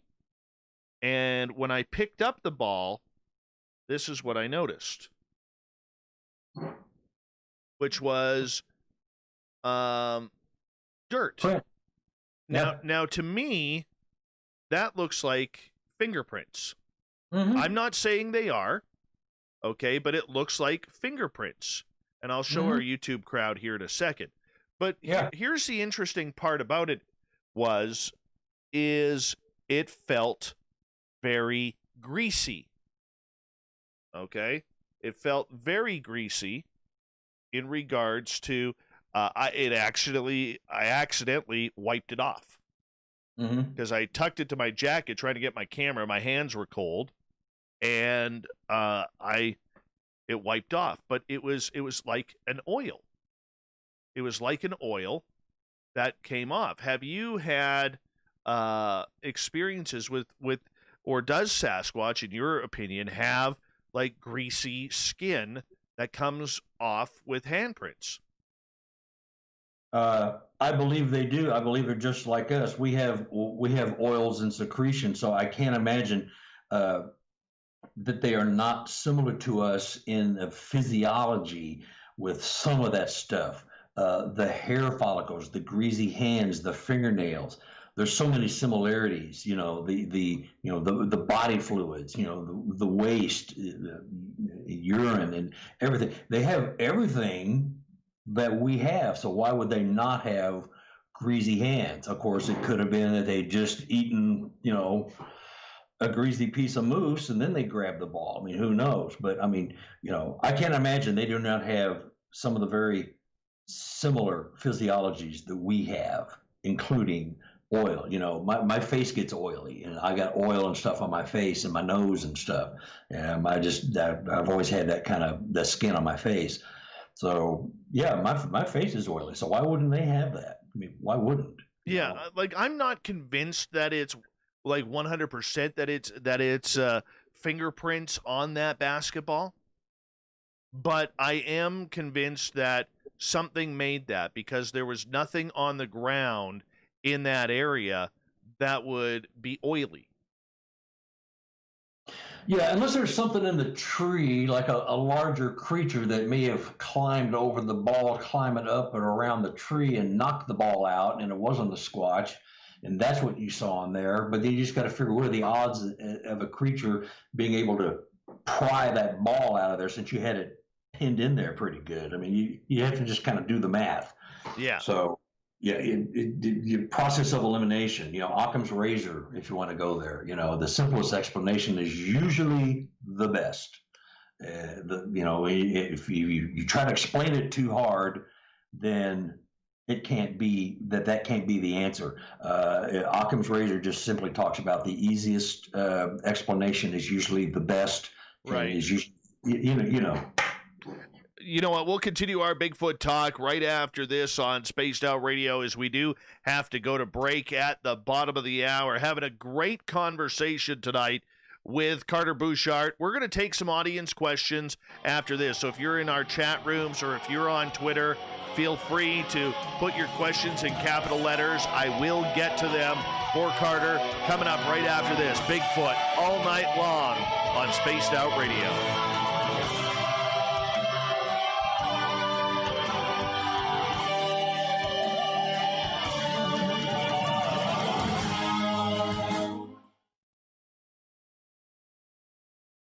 I moved that nickel and I put it in the bark of the tree. We ended up putting my buddy Mike put his trail cam up there. We had it up there for 7.5 days. And the only here's the weird part. The only photos coming out of there were us putting up the trail cam, us leaving, and then 7 days later, us coming back. Nothing for 7 days. Nothing. No birds, no chipmunks, no squirrels, no deer, no foxes. We found in other areas within 100 yards of cougars being in the area. No bears, nothing. Not even grazing cattle. Nothing. Yeah, I was reading something the other day because somebody was talking about they got a Sasquatch. Excuse me. I'm going to break you of that habit, but I'm going to break you. And so, because I caught myself, and he had some activity. He was doing some gifting with rocks, and he had a shot right in the middle. Like there's 4 or 5 shots of an area, and then it was blank but the camera was tripped, and then it was tripped again with 4 or 5 shots of that same area with, different things there. You can see part of a deer walking by and some birds and stuff. So, but that camera got shut off or quit recording. And I think they can interrupt, and it may be intentional or maybe not be. It may be a byproduct of just their, physiology. But I think they smell electronics. They can hear electronics. They smell the batteries. I think they can shut those things off if they're so inclined, because a lot of guys talk about having a blank 3 or 4 shots of just dark, and then it's back to normal. If something was standing there or somebody was just interrupting the electronics somehow, and if we believe them to be any kind of interdimensional beings of any kind or be able to mind speak, I certainly would say they have the power to shut those things off. I've got some good shots from some of my habituation people. Partials, they're not blobs, but they're just a piece of a trail cam shot. You go, boy, that's interesting. And so I think, like humans, there's going to be a dummy in the group that walks out in front of the car and gets hit. There's going to be the dummy that walks in front of the trail camera and gets his picture taken. I just worked on some. We still on break? Yes. Yeah, I just worked on some photos for a friend. He's a fellow investigator, and I have a few more photographic skills than he does. Not a lot. There's guys that know a whole lot more, but I was able to pull some things out. But this creature apparently walked in front of a camera. So there are instances of pretty clear shots. Steve Istall's had that happen too. Mm-hmm. And the creature absolutely scares the bejesus out of him. Yeah. He's got, if you ever get an opportunity to talk to him, he won't tell you stories on the record, like on a microphone or anything like that. But some of the stories that he has from his area in the Pemberton area, British Columbia, are just nuts. Absolutely nuts. Hey, quick question here, my friend, because we ask all of our guests this who are first-timers. All right, what is your opinion of eating breakfast foods for dinner? We do it all the time. We had an omelet like 3 days ago for dinner. Oh, this is bullshit. This is bullshit. It's called Brenner. Carter, it's breakfast food for a reason. For a reason, man. Uh-huh. Well, I do all the cooking and cleaning here at the house, most of it, because I work out of the house. My wife works out of the house. And so there are times when I'm just like, I'm done. I don't feel like cooking. What am I going to do? I'll crack some eggs and throw some bacon, and boom, we're done. Real quick. I get it. It's every meal has its place, and but every now and then, a nice omelet at night with sausage and bacon and cheese, pretty good stuff. All right, second question for you. You remember Devil's Tower from Close Encounters of the Third Kind? Yep. All right, are you on Team Stump, who believes it's a tree stump, or are you on Team Rock, who believes that it is some sort of volcanic buildup? Sure looks like a tree trunk to me.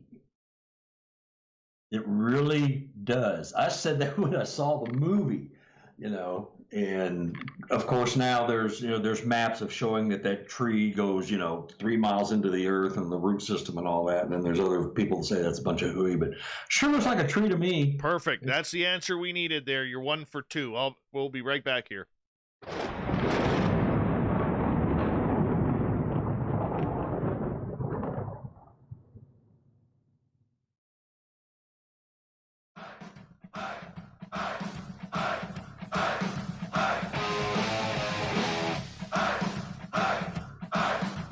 We passed the halfway point of Spaced Out Radio tonight.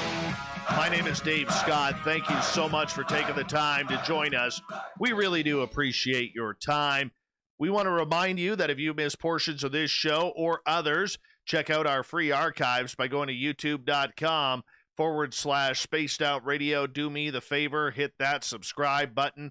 Our website is spacedoutradio.com, where we have a plethora of features for you, including rocking out to Bumblefoot and reading up on Captain Shirk's SOR Newswire. Follow us on Twitter at Spaced Out Radio and on Instagram at Spaced Out Radio Show. Tonight we continue on with Bigfoot talk. Carter Buschardt is a guy who has been literally looking after this creature, looking for it for a couple of decades now. He's had encounters. He's interviewed over 200 people with close encounters, and he's here tonight to talk to us about these experiences. Carter, welcome back. Thank you, sir. Thank you. Having a blast. Well, I'm glad. Me too, man.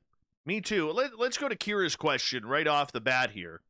Kira from Oregon is asking if you have had reports of red/orange orbs around Sasquatch encounters. Yes. Want to tell us about it? My theory, and it's accepted by people in the paranormal field, that with ghosts and paranormal things, orbs are always seen with ghosts and haunted houses and stuff like that. Well, ghosts are trying to gather up the energy to materialize, and so they're in the orb form when they are trying to materialize, and then they finally get enough energy in the room from humans or other energy in the area to manifest themselves into a ghost. So I with the reports and the type of sightings that people are describing with these orbs, it's almost like they are coming or going from another dimension, or it is just spirit energy. But the fact that it's seen with Sasquatch has to mean something to do with the Sasquatch, and it's not just peripheral energy flying around the forest. I guess it could be. But I've seen it. I have many, many, many more people that have seen it and will swear that was a Sasquatch coming or going. Physics. Ron Moorhead made some commentary in my book, and he's vastly more knowledgeable about the quantum theory than I am. But it's quantum stuff. It's the stuff that we can't explain with physical science, so we have to go to other areas, other arenas of science, and quantum science, quantum math all sort of fits the bill. It may explain it, you may not believe it, but it will explain it with a math basis.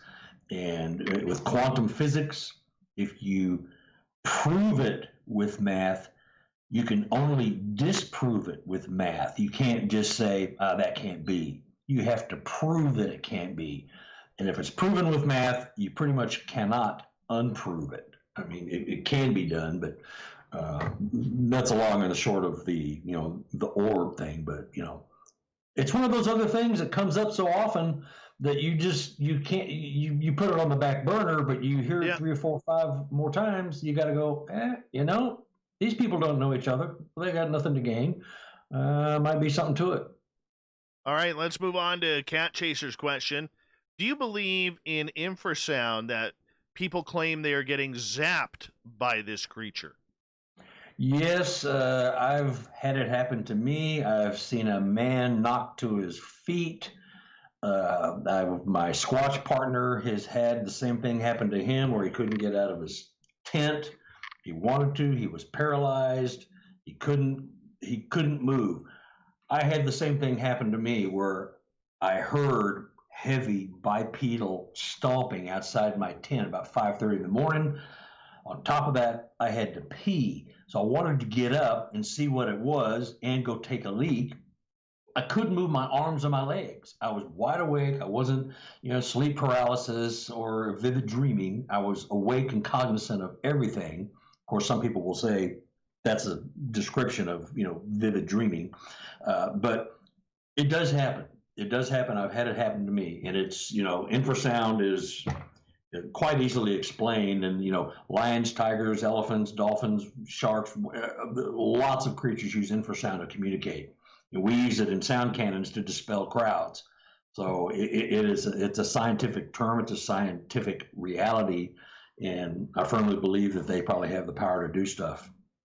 Yep. Okay, for people who may not understand the whole zapping thing, what happens? Well, infrasound is basically described as well above, well below the human range of hearing. And so when they use infrasound in riot control, they disperse large sound waves at people, and it makes you hallucinate. It can tear your guts up. It can make you feel like you're getting ripped apart from the inside. It's just very uncomfortable. That's what they use to dispel a lot of crowds, mostly over in Europe. They don't use it that much over here. So that's basically, it can manipulate your internal organs. It can manipulate your brain waves. It can cause hallucinations. It can do a lot of things if you look into it. And I believe if other creatures on this planet have that, why can they not have it? Why can they not use it to their advantage to keep, pesky humans away from them? What do you think of the theory about this creature, along with many other in nature, having the ability to make itself blurry? Because not everybody is a bad photographer. Not everybody is a bad videographer. There are some people who believe that, they've had, Sasquatch on camera on a tripod, and this thing still looks blurry. Well, that's probably just my opinion. My explanation would be that's the vibrational equivalent of putting a sock over it. So they can change their vibrational frequency if we believe they can do that, and I believe it's quite possible. So if they're doing that, all they got to do is just change their vibration just a little bit, and they turn into a blob squatch. And I said that word, but it's not squatch. It's blob squatch. Squatch works. I still haven't marked you down for the 2 squatches that you have, but you have the cowboy hat on right now, so I've forgiven those. Okay. Yeah. Well, and I know I kind of went down the toilet there with the eggs for breakfast or eggs for dinner. Yeah, you totally did. Yeah, you totally did. If they can do that, then that explains a lot. And how do you explain that? Your explanation was actually very good. Well, not everybody's a bad photographer. Not everybody's a bad videographer. So if they can do that, that speaks volumes. What else do you explain the constant bad photos other than I'm scared to death, I'm pulling my phone out of my pocket and my hands are shaking and I'm taking a picture? But like you said, on a tripod, how do you screw that up? Well, you don't, unless they have a way to manipulate the surroundings, And what perfect way to hide themselves than to just put a little vibration out there, and it's a blob squatch, and they're safe. How do you go about hiding a trail cam perfectly on this creature to capture something? I have heard so many stories. There's a great researcher out of the state of Colorado named Mike Johnson, who literally every time he brings someone new out to his Sasquatch area, which he doesn't let anybody know where they are, he has 2 rituals. Number 1, the new guys always want to bring trail cams out there, even though he says they'll never be able to get a photo. And every time they put a trail cam out, it ends up right behind their vehicles. Doesn't matter how camouflage it is, the camouflage is there. The second thing that he has is when they camp out there, the newest person on camping with them has to sleep in the back of the tent, because this one Sasquatch will always put its hand on the tent to feel the head and the shoulders of the new person. Xanu. Very, very creative. But getting back to the technology of it all, how are they able to manipulate cameras or these trail cams? How do you think they know? Is their sense of smell that acute? I think so. Here's another theory. You know, the woods, the forest, it's their living room. So if I was to come over to Dave Scott's house and put a trail cam up in the corner of his living room, up in the top corner near the ceiling, how long before you figured out it was there? What, a minute, 30 seconds? Yeah. You know, so if you put a camera in their living room, they're going to know that there's something there that shouldn't be there. And I do believe they can smell and or hear the electronics. You'll see deer look right at them because there's this big round circle looking right at you. Well, it's an eye, you know, and so they know it's there. And I believe they can, if they've got infrasound, they can interfere with electrical current. Snap your fingers, it's done. You know, there's no other excuse for not having photos on trail cams. You know, I've got some pretty good photos, partials, and they're not blurry, but it's just a partial, like they know it's there, and they're only letting a little bit of themselves be shown. I've got a hand taken by one of my witnesses. I've got an arm that she just sent me here a couple of days ago. It looks like the bottom of an arm, a little feathery fur hanging down. Interesting stuff, but I think they can turn it on and off at will.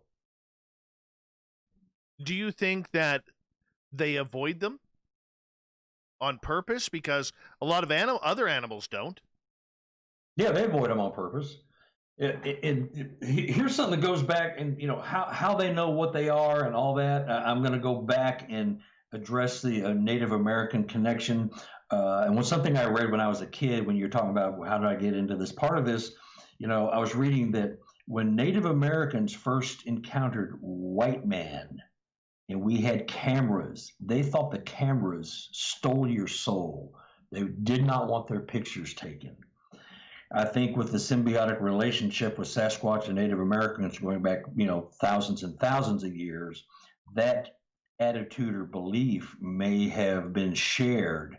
And so that gave them the feeling, the knowledge that these cameras are not good things.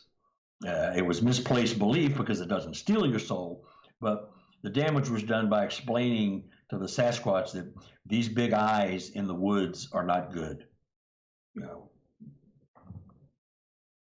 Theory. All right. Sovereign wants to know about stone and stick structures. What do you think their functionality is? Well, that's in the book too, but I believe that it's a language. They are speaking to each other. Some of them are to warn us off, but how are we going to know that that was made by a Squatch and not a human? Why is there this big X across the trail in the woods in the middle of nowhere? Why are there 12 branches and tree trunks interwoven into something so complex? No way that happened with Mother Nature. Those are created, and they are a language within their race.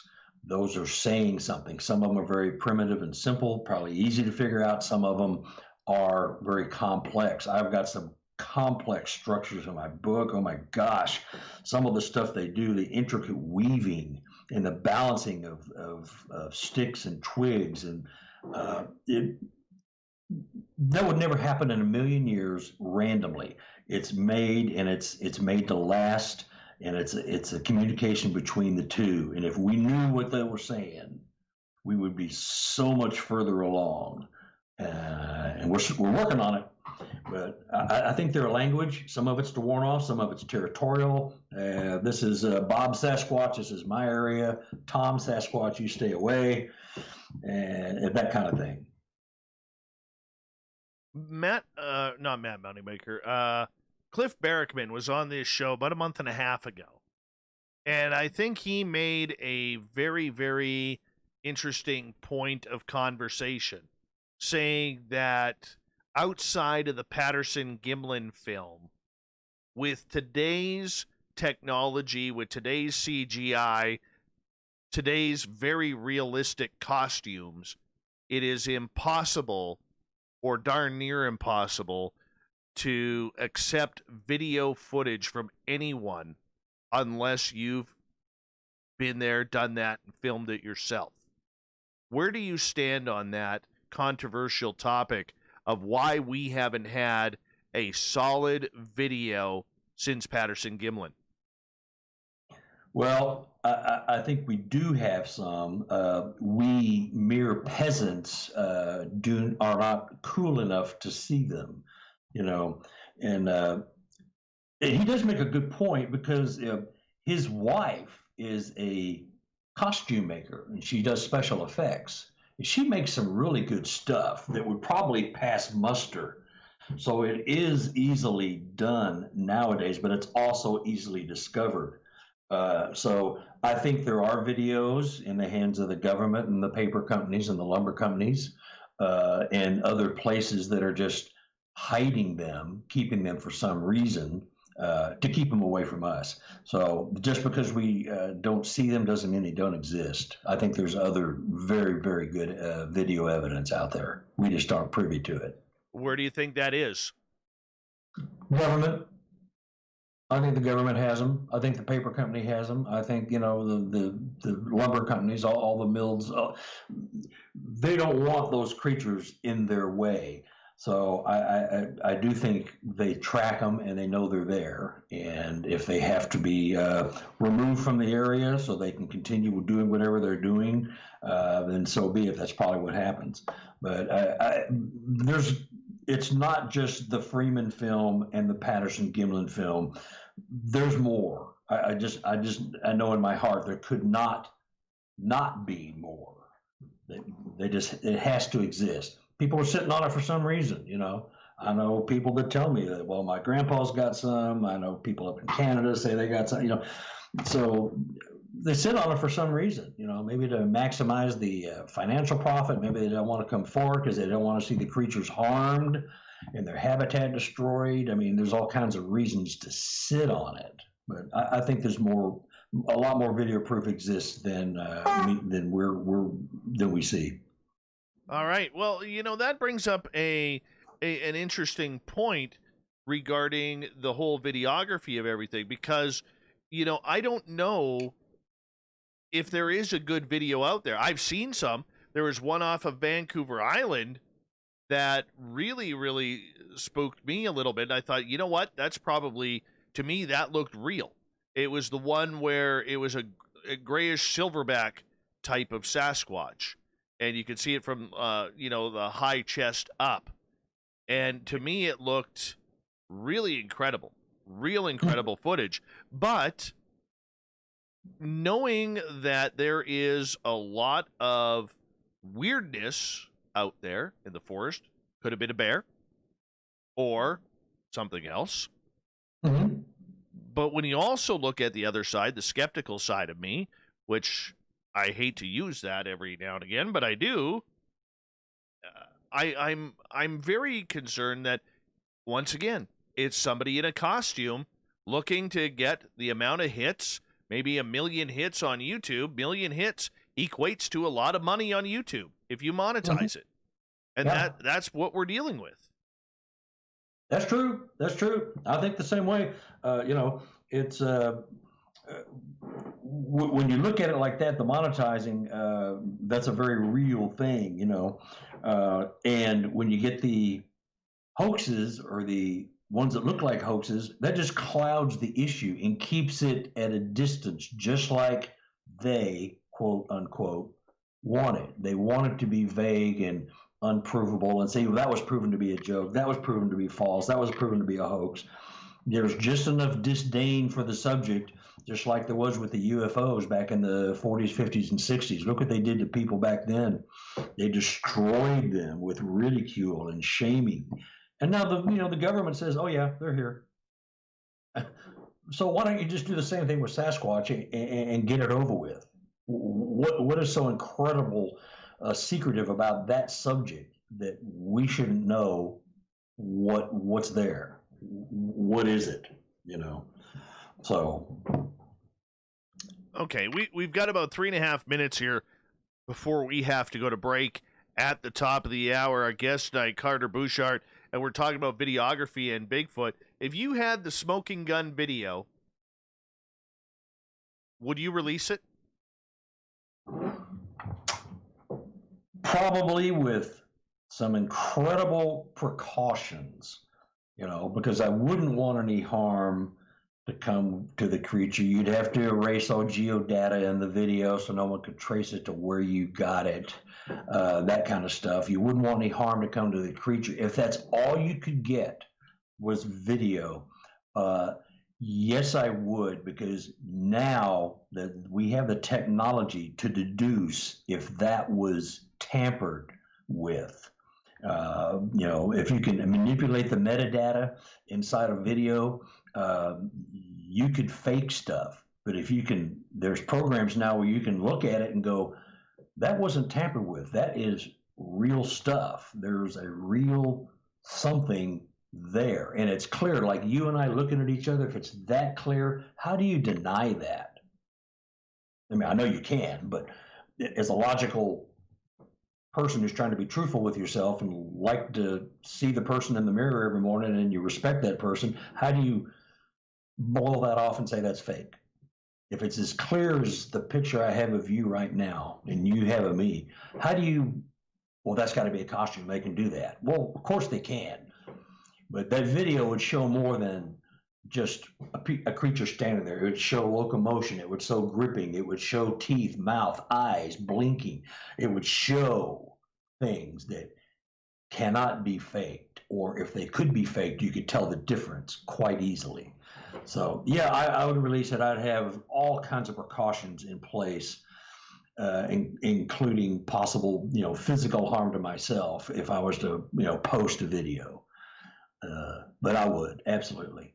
World needs to know. See, I don't think I would. Yep. I'll take the opposite side on that. I don't think I would. Bob Gimlin said the worst thing that ever happened to him in his life was this video. Yeah, I've heard that. Yeah. And I believe their video is 100% true. Mm-hmm. I don't think there's, I'll debate anybody on that. Yeah. But I look at the way when people release videos, doesn't matter what it is, of aliens, UFOs, photographs, videos, there is a huge amount of criticism that goes along with that. You've literally, upset for some reason 60 to 70% of the entire community. Mm-hmm. And I don't know if I could handle that type of criticism for the rest of your life, because it sticks with you. Yeah, that's correct. And, it is true because, it's taken the world 60 years to get over the existence of that film. Yes. And now it's accepted, but getting there was not easy. Right. For either of the two gentlemen involved. I totally get that. Let's continue this conversation because it's important. We'll continue it right after this on Spaced Out Radio. We continue our Bigfoot talk for another 30 minutes with Carter Buschardt on this show. Video evidence with Bigfoot. If you had the smoking gun, would you release it to the public? We'll find out right after this on the Mighty SOR.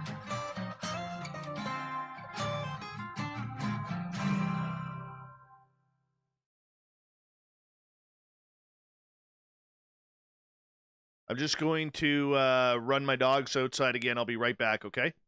Okie doke. Be out in the public? How about advertising on Spaced Out Radio? Our sales department is waiting to hear from you, and we can work around any budget. From commercial spots to banners to special promotions, there are many opportunities to get your name and product out to our SOR listeners. For a price guide and more information, please contact us at sales@spacedoutradio.com. The party is always on at the Moose Vancouver. The Moose Vancouver is where you want to be when visiting Canada's West Coast. Open until 2 a.m. nightly, the Moose cranks up the rock while serving some of the best rated food in the city. The menu starts at $6.95. Why party anywhere else in Vancouver when the Moose is right there? Get your horns up and rock with the Moose, the official party bar of Spaced Out Radio. Hey, space travelers, this is John Resig, founder of the Tribe and Tribe Charities. If you know anything about our website, you know we like to do things a little different. We're not some faceless organization collecting money for a nebulous cause. Our donor dollars go directly toward life-improving items. Then we give those items directly to an underdog who needs it most. To become a donor with Spaced Out Radio's official charity, Tribe Charities, just go to tribecharities.org/donate. We all know on Spaced Out Radio we love a good beard and mustache, so why not take care of your facial hair with Mighty Moose Beard Oil? Made in Canada, we're taking care of beards and stashes around the world. We use 100% natural ingredients with our oils and balms to make your whiskers feel silky smooth. Use promo code SOR2019 at mightymoosebeard.com today.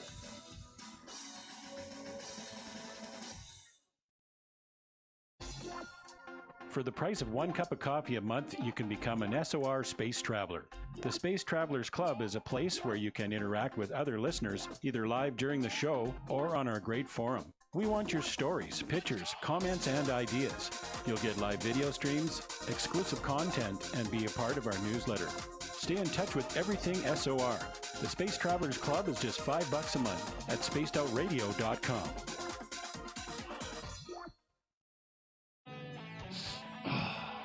I'm feeling a little spicy tonight. What to do? What to do? Why not get Bumblefuck? 4 million Scoville units of pure hard rock. Bumblefoot hot sauces come in 3 flavors. The burning Bumble. Tone it down a bit with Bumblicious and throw the sauce on everything. Spice it up. Bumble me, baby. Bumblefoot hot sauce. Get it today at kajans.com. Hello, space travelers. It's me again, Carl. Don't forget to join the Space Travelers Club for just $5 a month. And follow Spaced Out Radio on Twitter at Spaced Out Radio. Our Instagram, Dave Scott SOR. Our Facebook page is Spaced Out Radio Show. Our archives are free at youtube.com/Spaced Out Radio.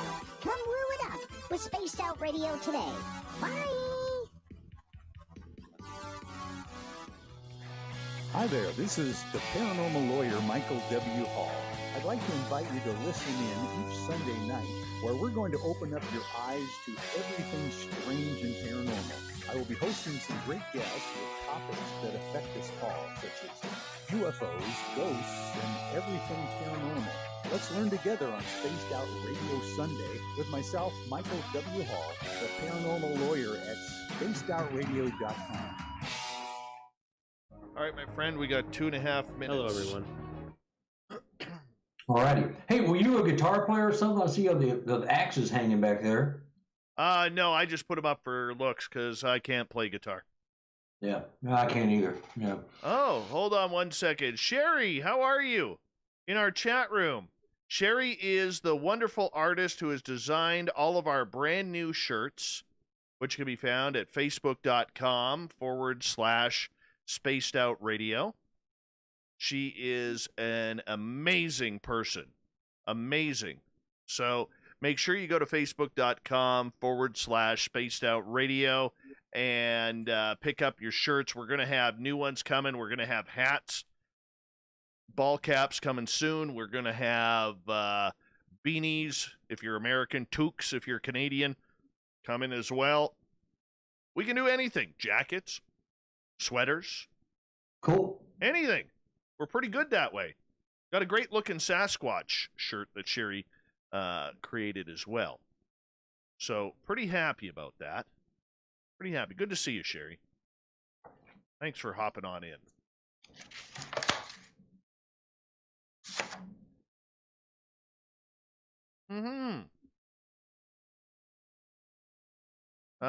Sherry will do prints on custom chain mail. Yes, filthy. Yes, she will.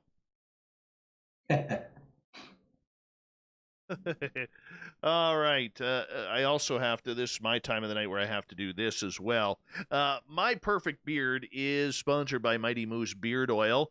Gary the Dutchman in the chat room is the one who puts it together. It's all Dutch, all natural. And, all you got to do is take this little bottle here. You pull it off the top. Give a little squeeze into your hand like so. And then you just rub it together. Put it into the beard. That's all you do. That's all you do. MightyMooseBeard.com. Remember, use promo code SOR2019 and you get your beard taken care of, or your hair, one of the two. All right, we got 5 seconds here. Let's make this happen. Hour 3 coming up right now.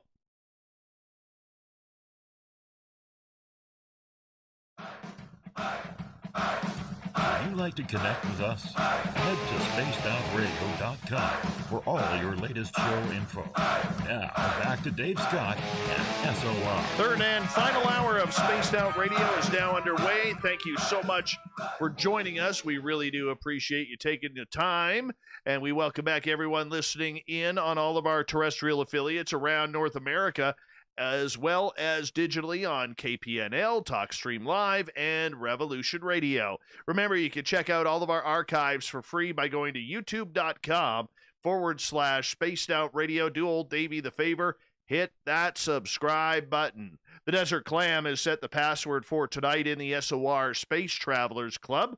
Oh, what do you got for us, Clam? Oh, yeah, I hate this word. I'm going to be honest. I hate this word. Deepnosophy. Deepnosophy is your password. Use it wisely, space travelers, as the Clam sets the password each and every night right here on Spaced Out Radio. Our website is spacedoutradio.com. We have a plethora of features for you, including rocking out to Bumblefoot and reading up on Captain Shirk's SOR Newswire. Follow us on Twitter at Spaced Out Radio and on Instagram at Spaced Out Radio Show. For the final time tonight, we're talking Bigfoot. Carl Buschardt is our guest tonight. He's a researcher out of the beautiful state of Missouri. He's wearing a fantastic cowboy hat. I got to ask before we go any further. Yes, sir. What's it like to play in the World Series of Poker? Well, it's slightly intimidating when I got. I think they had it at the Rio, and they had it at a big ballroom. There was 2,000 tables in the main room. I mean, you walk in there and there are 10,000 guys that all have the same dream. And you're up against all of them, men and women. I'll take that back. So, but it's exhilarating. And you got something just by virtue of the fact that you're there and others aren't. So it gives you a sense of accomplishment, until you get your butt handed to you on a hand that you misplayed. But it's a thrill. And I went, 2013 and 2015. It's exhilarating. It's awesome, and you meet some great people and, common goals and all that, and talk about a lot of stuff other than poker. But it's a thrill. I've got some great pictures of it, and literally you walk into the biggest, it's like walking into a football stadium. There's nothing but tables everywhere. You pick one, and you're doing battle with, perfect strangers. You'll never see them again. And but it's a sense of accomplishment. It'd be really nice to get in the money, which I didn't, but, I would do it again in a heartbeat. I won. I didn't pay the money. I won my way into it by being in a poker club. So I didn't just cough up 10 grand. It's a point system. So you play poker once a month for 7 months, 8 months, and you accumulate points. Top 2 guys go to the World Series of Poker. 5 or 6 people below that go to the satellite games. Oh, nice. Yeah. Nice. Yeah. I guess if you're paying for it, and I'm not going to spend too much time because we got to talk Bigfoot, but I guess if you're paying the 10 grand, you literally cannot worry about, oh my God, I just blew $10,000. You can't have that attitude going in. Yeah, you'll kill yourself right away. I mean, that's the one thing right there. Well, anybody who's played in these hands have had thousands and thousands of dollars go into and out of their hands over the years. So you really shouldn't dwell on the money. It's chips, it's tools to get you further up the road. If you think of it as money at the time until it's the very end, you're going to kill yourself. It's just chips and manipulating the people around you, trying to anyway. I got to ask and confirm this rumor. On day one, there's a lot of bingo playing. Like you could have pocket kings or pocket aces, and some idiot with a Jack 3 offsuit is going to call you on an all-in. Yep, they shove. They're the quick hitters. They come in. I'm just going to shove. Get a couple people out, get a bankroll, and get me into day two. Well, that happens in tournaments all the time. Any poker tournament anywhere, but it happens on a large scale there. You have to just weed through that, and don't get sucked into, well, that guy's an idiot, I'm going to call him. He ain't got nothing. And how many times have you seen somebody hit on like you said, a Jack 3 and end up with a full house or a set of jacks, and you've only got one jack in your hand? You know what I mean? It happens. So the problem is those idiots are always the luckiest. Yeah. Well, you can create your own luck. You just have to watch body ticks in the movements and the eyes and the twitches and the things they do when they cover their cards. And people give away their own secrets all the time if other people are paying attention. I know, I do, but I've learned them. Someone says, every time you are going to play a hand, you put your card marker on top of it and slide it under your chips. That's how I know you got something. Little things like that. And someone tells you that, you go, oh God, that's obvious. You better quit doing that. The only thing my final question here, the only thing that I would love to see banned from poker is headphones. I hate the headphones. Cell phones too. Cell phones too. Cell phones are getting horrible now. Yeah. Well, it's even worse now that we're in the pandemic, and there's certain ways you got to communicate now, which require electronics. So, and I'm guilty of it because I have a business to run. I look at calls, but I agree that the headphones and the cell phones probably should go. All right, let's get back to Bigfoot here. We were talking about videography beforehand and whether or not, if you had the smoking gun video, would you release it? You're on the side of yes, I'm on the side of no. And getting back to that, for you to see a smoking gun video, what would have to be included in there? Another human in the photo or video, if possible. The measurements of all known objects in the photo, whether you took it before, during, or after the video, trees, rocks, anything that would give you credence, anything that would, be able to spell out your surroundings. So there would have to be maybe another person in the video, if that was possible. Something that would make it virtually impossible to claim that is fake. But if you have all the data, all the measurements, that's the same thing we say in the investigating world. You see somebody with a footprint, picture of a nice big footprint, bare footprint. How big was it? Well, I don't know. Why don't you take out a $1 bill or your phone or something, or a shoe, or put your, something that gives it a basis for reality. And so that's what I would have if you could control if it was a controlled situation. If it's just a fly-by-night video, you happen to be sitting there minding your own business and one walks across the path in the woods, well, you really can't do too much, but you can go run down there right where you saw it and get measurements. That tree right there. So that kind of data is a big mistake that a lot of investigators make, and a good thing that a lot of investigators do when they have something they need to show you. You got to have supporting data or explanatory data around it. Otherwise, you're just opening yourself up. All right, couple questions from our audience here. And this one comes from Life Dweller, who is asking about Sasquatch potentially throwing their voices in order to not give away their position. Have you ever seen or heard this happen?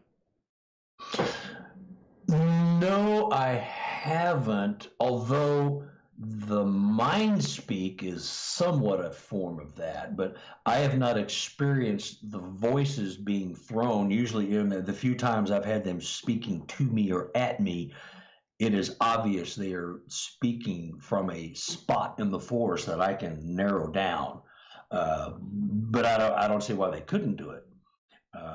But I've heard it, but I've known exactly where it came from. Okay. And the next question comes from Sovereign, who is asking, getting back to the whole zapping thing that Bigfoot seems to do that you think is going on, has that zapping ever killed anybody? There are no reports of that nature. It is mainly a vehicle to escape or to keep you at bay. I've not heard of any reports of a Sasquatch killing a human in any way, shape, or form. Actually, nothing that's substantiated. Bombshell wants to know, in the study, the mitochondrial DNA came back as human female. What do you hope the other half is? Well, I hope it is an unknown hominid that we have not yet classified, because that would answer so many questions, you know. And the mitochondrial, the DNA is human female, an unknown hominid, male contributor. So that kind of tells you right there we're in the ballpark, you know. And a couple of people have some studies out, but you know, I hope it is something that is in the ballpark of what we have already hypothesized, you know, whether it's just Gigantopithecus, which Australopithecus, if it's any of those that we have already kind of thrown in the mix. But the reason that science continues to deny the DNA is because they say, well, if it's unknown hominid, that has to be contamination, because that just can't be. Well, that's just a silly, stupid thing for science to say, you know, because that isn't true. I think they know what it is. They just don't want to say anything about it because it's too preposterous. It's too shocking, you know. All right, let's get to Robert's question, who is asking, you know, your opinion on the Freeman video.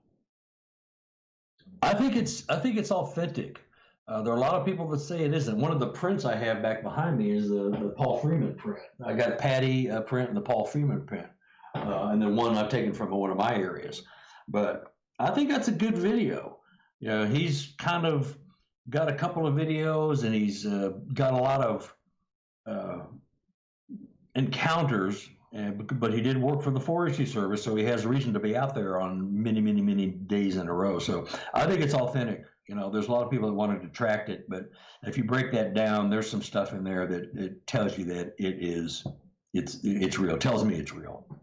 All right, let's get to one more question here from Cat Chaser, who is asking, that horrible smell, can you smell that smell from a Bigfoot?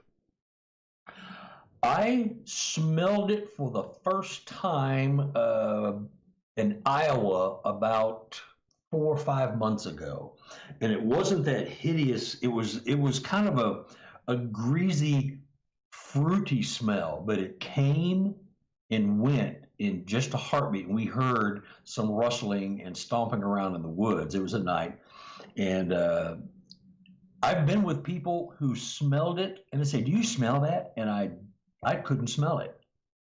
And this time I actually smelled it. It came and went, but it seemed to coincide with us hearing some rustling and movement.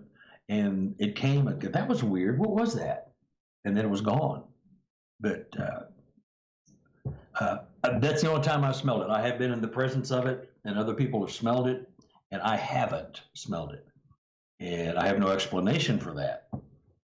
But yeah, I have smelled it, and many people have, and I think it's real. I don't know if it is an intentional odor or if it's just because they don't bathe on a regular basis.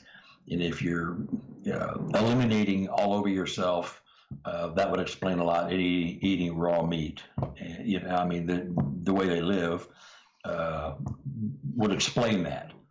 So, but yeah. It's real. It's a real thing. I just don't know if it's something they do intentionally to drive you away, or if it's something that happens when they are startled and it is just an involuntary release. That I haven't figured out. I don't think anybody else has figured that out yet either. All right. And there is a question here from Steph. I just have to find it here. This is why I like capital letters. Oh, okay, here it is. She is asking, do you think the Sasquatch form tribes and families? Yes. Yeah, they have families, they have tribes, and I have, a lot of habituational witnesses who are slowly being shown their family. They expose themselves to them for brief periods of time to let them know that they have families too. They're very, very, very fascinated with human condition, human family, especially women and children. Women are the life givers and the nurturers. Children are the innocent, and they have children, and they play, and they watch us play. They watch the kids play, and they play with kids sometimes when the parents aren't around. So, they have family units. They have clans. Here in Missouri, they call them clans or pods, among other things. They have family units just like we do. Do you believe then in the sentries that guard those clans? Yes, we call them watchers here. Basically, they watch out while the rest of the families and clans are sleeping. So there's always somebody watching. And my theory over that has changed over the years because people say, well, they live in caves, which is an obvious, really good choice. But if you don't have a back way out of a cave, I wouldn't use a cave. But if you're an alpha predator, you could just walk right on out and not worry about it. So I think they have watchers that watch the clans while they sleep, and they just, switch shifts, so to speak, as anybody would do. Okay. As we only got about 6 minutes left, I want to get into the other controversial topic regarding this, and it happens every conversation, but we got to get your opinion on this as well. How come we haven't found a body? Well, the standard answer, real quick, you don't find bear, you don't find wolf, you don't find a lot of things because the forest can dispense a body in 3 to 7 days. And if these creatures are injured or ill and they go somewhere to hide to get better, if they are hidden and they die, they're already buried technically, and you're not going to find them. And I do think they gather up their dead when possible and move them to other places, if not, in a different dimension, perhaps. There's a lot of stories about people witnessing burials, and you can't discount that. Just because we haven't found a body doesn't mean anything. You seen that show on TV, The Body Farm? No. That's where they take all human cadavers, deer, cattle, any kind of animal. It's out in Tennessee, and they put these bodies in different areas, in bogs and swamps and fields and deep woods, and measure the time it takes for them to decompose. And a body can be turned to just a pile of fluff and mush in, like I said, 3 to 5 days. And they're gone. So it's no wonder we haven't found a body. And they're intelligent creatures, and they don't want to be found anyway. Do you think that we will do? Let me rephrase it. Do we need a body to prove the full existence of this creature? I don't think so. We've proven, and you've probably heard this many times, you can send somebody to prison with less evidence than we have for the existence of these creatures, yet the evidence is not accepted because they don't want it to be accepted. So the bodies, finding a body is not necessary. I think with good video evidence, the forensics with footprints, with dermal ridges that cannot be faked. My handprint behind me has dermal ridges. Cliff has one hanging in his museum. My partner took this up to him up in Washington because his brother lives up in Washington. And Cliff said, that's real. That's awesome. He even has it hanging in his place. So That right there, you've got fingerprint, you've got dermal ridges, and if I told you how I got those dermal ridges and prints, it's even more shocking because I had a connection to a police lab, and I took it in there and they ran it. They ran it through the national database. By the way, that Sasquatch has no criminal record, just so you know. Okay, well, we had to make sure of that. We definitely had to make sure of that. Question coming in from Corey Foot, and he is asking, do you think that there can be evil Sasquatch out there, much like there's evil people? Absolutely. There's good apples and bad apples, and there's all kinds of theories abounding about how and why. But I think if you go to a bar and there's 25 people in there, you're going to have saints, angels, demons, mass murder. You're going to have everybody, a cross-section of the human condition, a cross-section of the different types of personalities in any place. So I don't see why they wouldn't be any different than us. There's good ones and bad ones. I can't see why they wouldn't be. All right. And another question from our audience, from Brett, who's late to the show tonight. Usually we can't start the show without him, but he was late tonight. So he's going to get a tardy slip. I'm out. Yeah, exactly. Carter, do you have any current reports from around the Mount Adams area of Washington State? No, I don't, but that lady I was telling you about earlier, that somewhat sounds familiar. It might be Shasta. I can't remember. I'd have to go back and look at that one, but I do not. I work a 4-state area, Missouri, Kansas, Arkansas, and Oklahoma. Those are my 4 areas. I've worked other states if I'm asked to, but those are the ones I concentrate on because that's my area that I can get to in 3 to 6 hours if I need to. So I don't have anything out of Washington State. Very cool. Very cool. We only got about a minute to go here. Tell everybody where they can find your book. Tell us about it. Well, my book, Sasquatch, Evidence of an Enigma. You can go to and here's my book. Here's my cheesy little pose right here. You can go to www.relichominid.com. And that's my website for the book. That's for my color book. If you want the black and white or a Kindle version, it's on Amazon. These books are pretty cheap. It's $25 plus shipping. The other is I think $15 plus shipping from Amazon. I don't really like the way the black one looks, but it's okay. I mean, it's a nice book. It's got the data. So www.relichominid.com. And I ship them myself. You place an order, it goes out the same day. I do all my own stuff.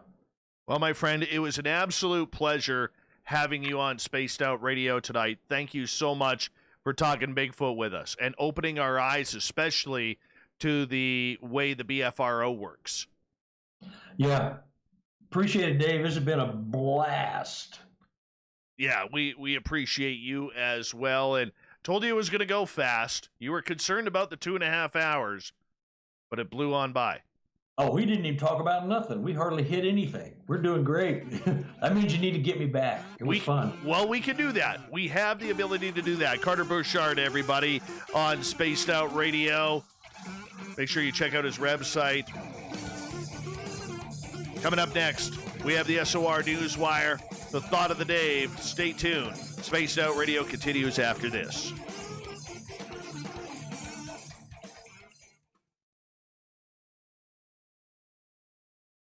Good job, my friend. We're going to give you some claps for that. Awesome. That was fantastic. Fantastic. Corin's the booking guy. We're definitely going to have to bring Carter back. Definitely going to have to bring him back. And absolutely phenomenal. I love your research. I love your takes on the stories. You're not just pushing stories under the table. What you have told me tonight about the BFRO means that I have to go a little harder on them. I have to. You should, and it's just, and it's not everybody, but it's just enough, and it's the main guy, and it's just why are you? The public needs to know. BFRO has kind of become the CNN of Bigfootery or Sasquatchery. You know, it's all smoke and mirrors and evasiveness. You know, you never know the truth. It's just like the government. It's like the government was handling Sasquatch, right? Because that's what it is. Well, I appreciate your time. We're definitely going to stay in touch and get a hold of Nate Rudd and Corey Rudd out of Spokane. I think you'd be a huge addition to their team, their Washington, Idaho Bigfoot, whatever the S stands for, Bigfoot, Sasquatch, or Survey, or Hallmark, the Christmas shows, whatever it may be. It could be. Yeah. Hey, do you know Ken Walker? No. Oh, he's the taxidermist. He lives up in Canada somewhere. Big Fur movie. He's a world famous taxidermist. He made a big Sasquatch. They made a documentary out of it. The only artist I know that's into this, there's a local artist, I even forget his name, and he carves aliens, life-size aliens, out of trees, gray aliens, because he had an encounter with alien grays, and he's a wood artist, and so he decided to start carving alien grays out of logs. Wow. Yeah. Well, yeah, part of what, I didn't want to get off track, but part of what got me going in the paranormal stuff is I was probably taken at age 8, 9, or 10. Yeah. And that's a whole other story. Well, we'll talk about that. We need to talk poker too sometime. But I got to go get ready for the news here. Carter, thank you so much for coming on, man. Let's make this happen again. All right, Dave. Enjoyed it, man. All right, my friend. Take care, okay? You too. We'll see you. I want to say a big thanks to Mr. Hallmark Christmas Shows himself, Nate Rudd, otherwise known as Natefoot, for providing Corin's the booking guy for Carter Buschardt. What a great guest, man. What a great guest. And very, very appreciative of that. You know, this is why we ask, this is a perfect example of why we ask you guys, who do you want to hear on this show? And when it gets there, you know, and we get that opportunity, this is the kind of guy I like. You know, he may not be the biggest name out there, but, you know, you could tell that's honest, hard research that he has had combined with experiences. And he's a great storyteller, not afraid to tell the story. I love that. That's what I love about this. This is, you know, I would throw him in the category of, you know, of these guests that they're not everyday names, but the stories they tell, God, they're awesome. They are awesome. And so thank you, Nate Foot and Corey Foot, for that. Thank you for Corin's the booking guy for booking them. And really appreciate it. Really appreciate it. I would love to get on the Iron Sheik, man, but that would have to be off radio. That would have to be a YouTube special, and he commands money. Oh, I'd love to interview the Iron Sheik. Love to. To little Marky Spender, who's listening in right now, commenting about my hair tonight. At least I have hair. Coming from a guy who has to comb his back hair upward in order to make it look like he has a toupee on. Yeah, I went there. Little Marky Spender.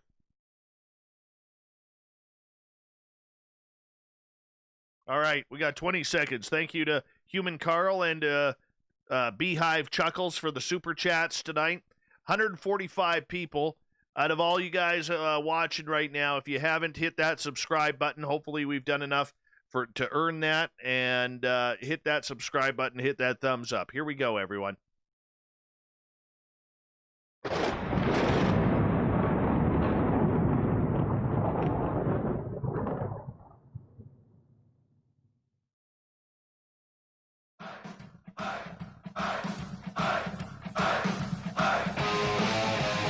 Rounded third. We're heading for home tonight. tonight on Spaced Out Radio.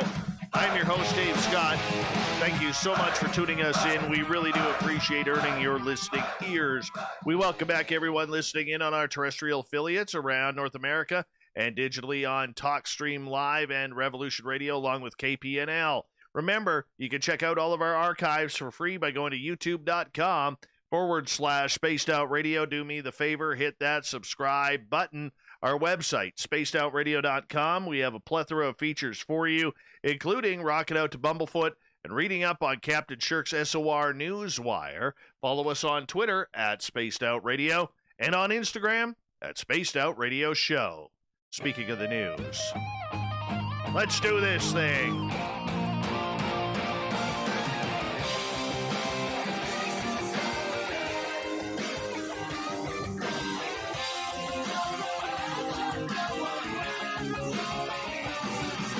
News is always changing, which is why we bring you the SOR Newswire at the back end of every show, where we get to the weird, the strange, the wacky, and sometimes the Canadian-friendly.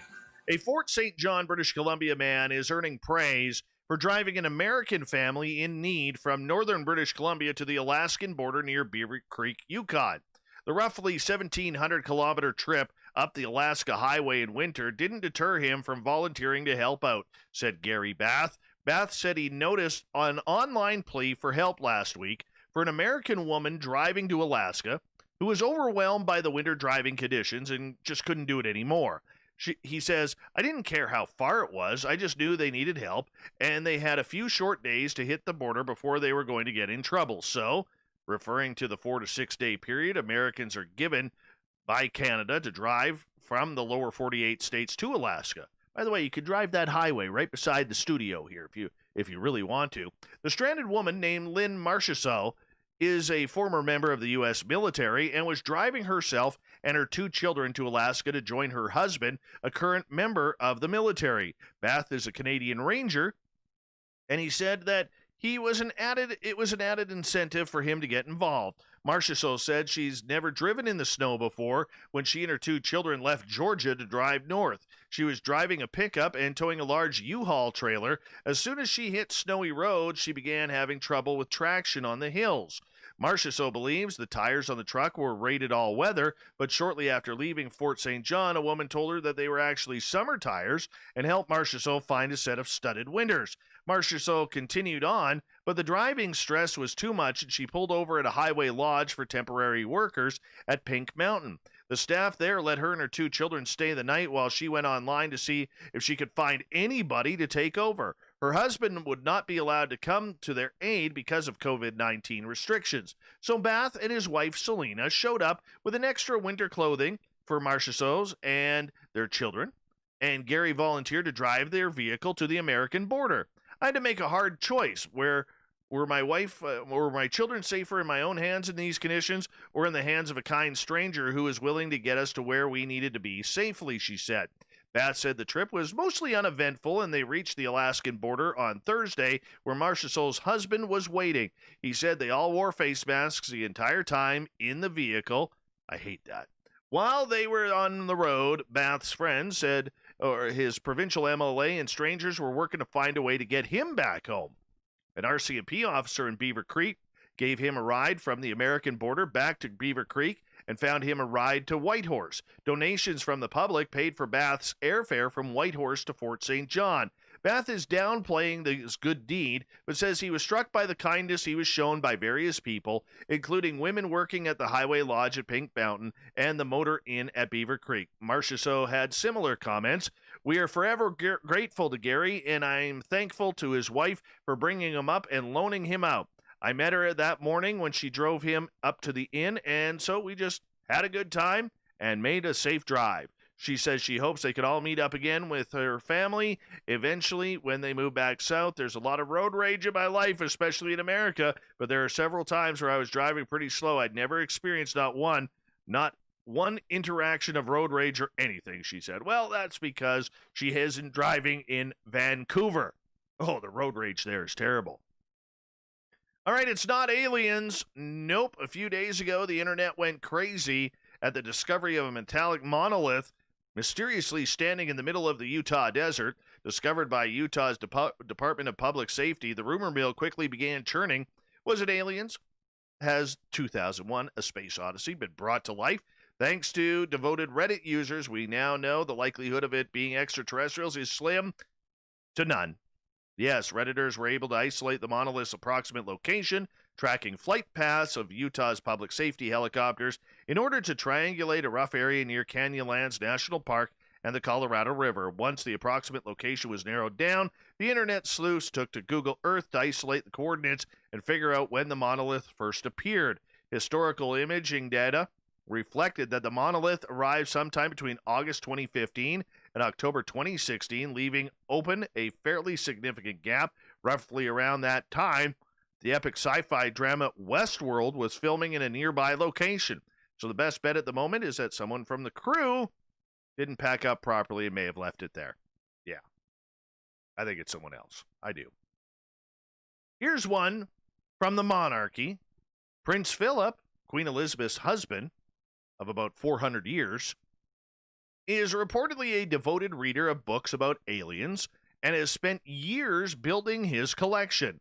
It is believed that he became interested in UFOs and creatures from outer space because of his uncle, Lord Mountbatten, who wrote an official report about a flying saucer landing on his estate, spotted by his bricklayer. Bricklayer Fred Briggs said he spotted a UFO and an alien creature land on Mountbatten's Broadlands estate in Romsey, Hampshire in February 1955.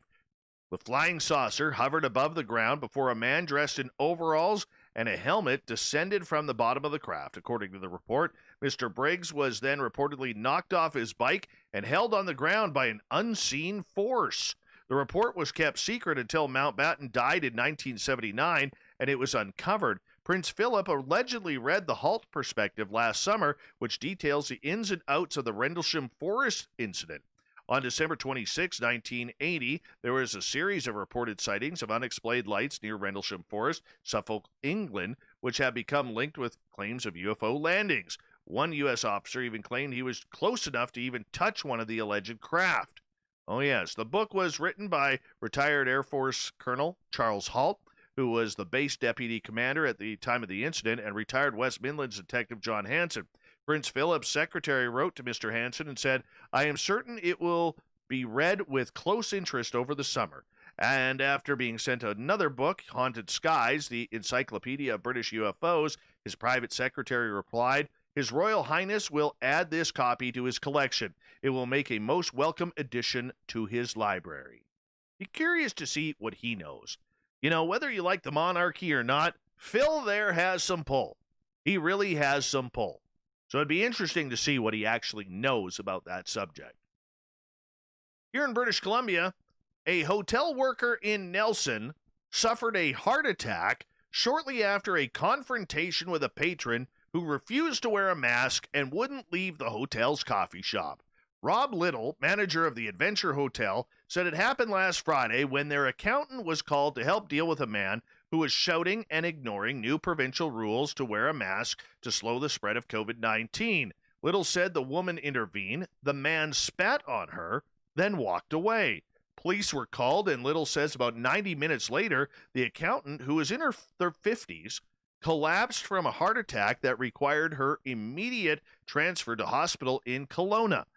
Nelson police say the man was taken into custody and is banned from the coffee shop pending a court appearance on an assault charge, while officers try to determine if there's a connection between the spitting incident and the woman's heart attack. Little says his coworker is conscious and able to speak with family but remains in intensive care, fighting for her life.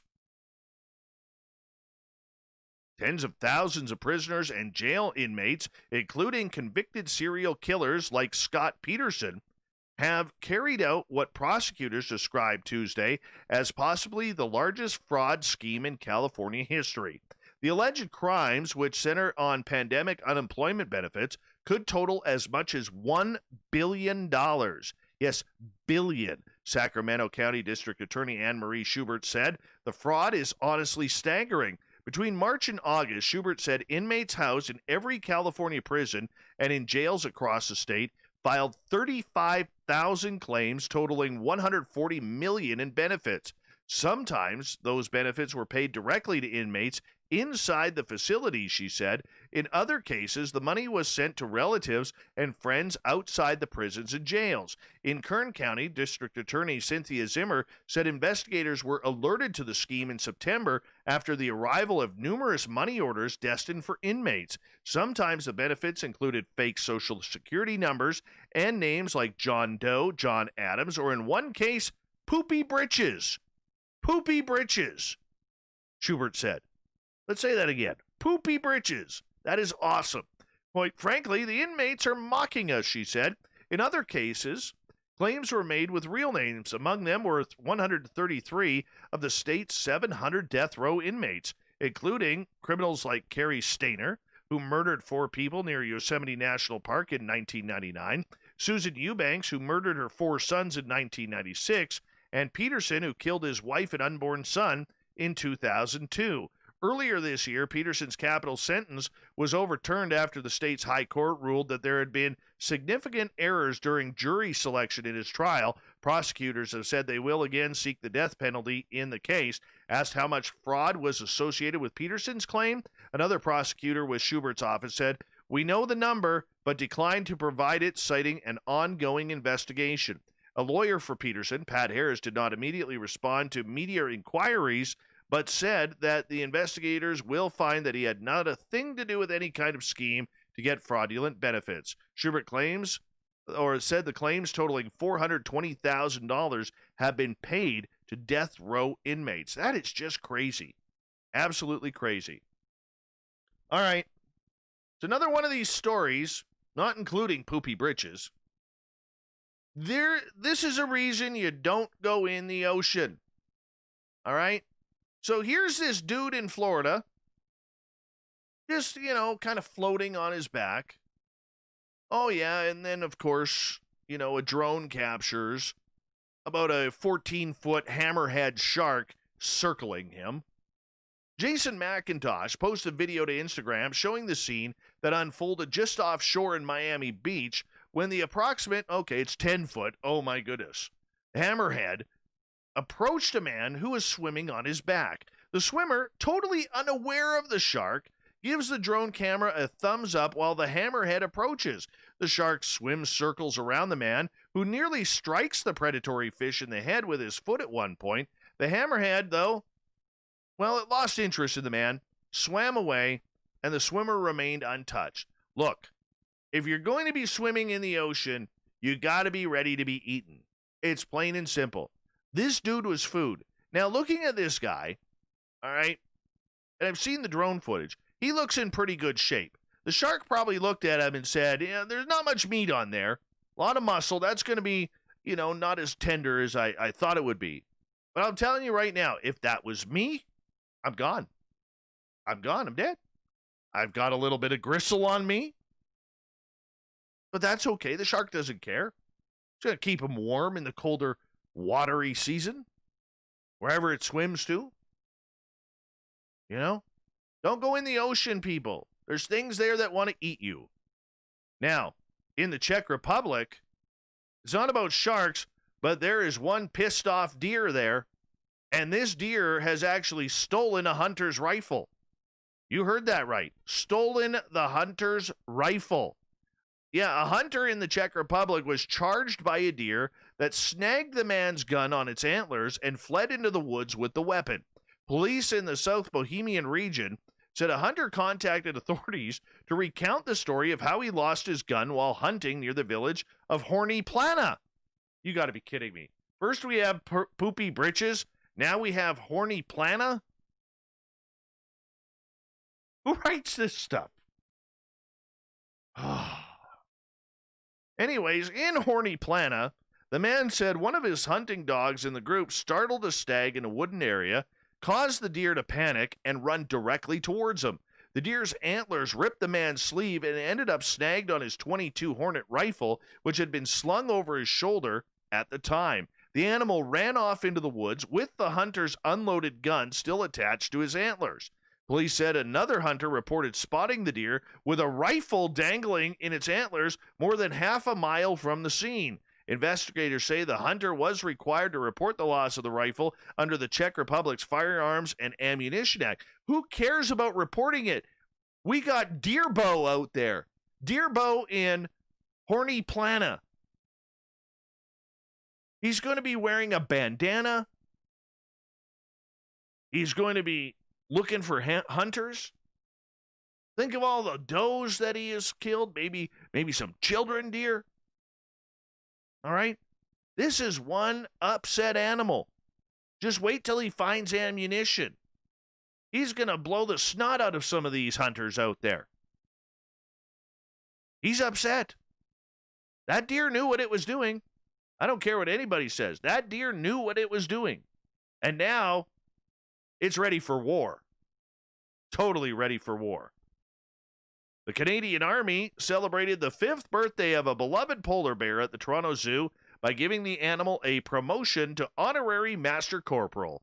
The zoo announced Brigadier General Konrad Mielkowski, commander of the 4th Canadian Division and Joint Task Force Central, visited the zoo to bestow Juno, the polar bear, with the rank of honorary Master Corporal. Juno was born on Remembrance Day, the Canadian holiday for honoring armed forces members who died in the line of duty, and was named in honor of the Canadian landings on Juno Beach in World War II. Yeah, we kicked ass there, people. We kicked ass. The bear was previously dubbed an honorary private by the Army before later being promoted to honorary corporal. We are truly honored by that the Canadian Army has promoted Juno to Master Corporal as she continues to be an outstanding ambassador for her counterparts in the wild, Toronto Zoo CEO Dolph de Jong said. Juno and the other polar bears that call the Toronto Zoo home play an integral role in educating our guests about the impact of climate change and the loss of sea ice that directly impacts polar bears in the wild. Congratulations, Juno. Well deserved.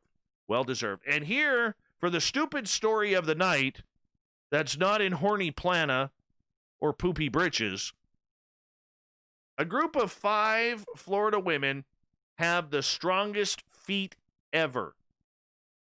And this is so stupid. You can tell that these ladies, honestly,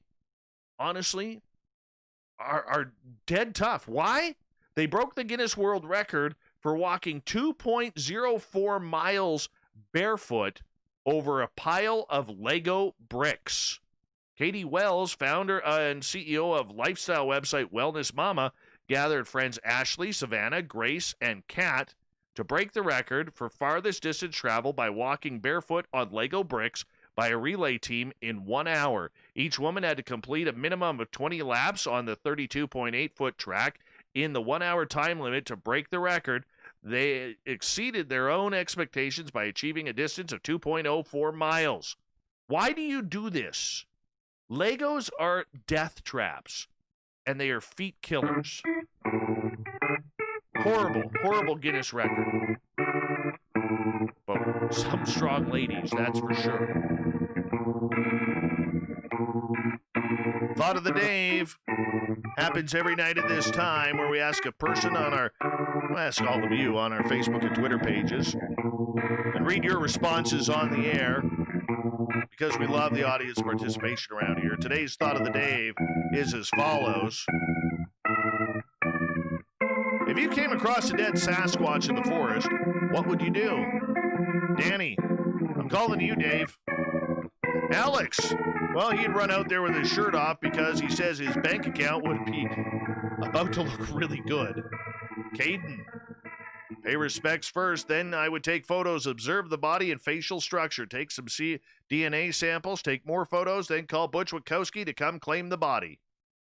Nikki, pictures, then telepathically call out, scream to Sasquatch clans that they have a dead loved one. Stay by his or her side, shavings of hair, blood sample if allowed, then bury him or her in the extremely deep hole if its Sasquatch clan members didn't come.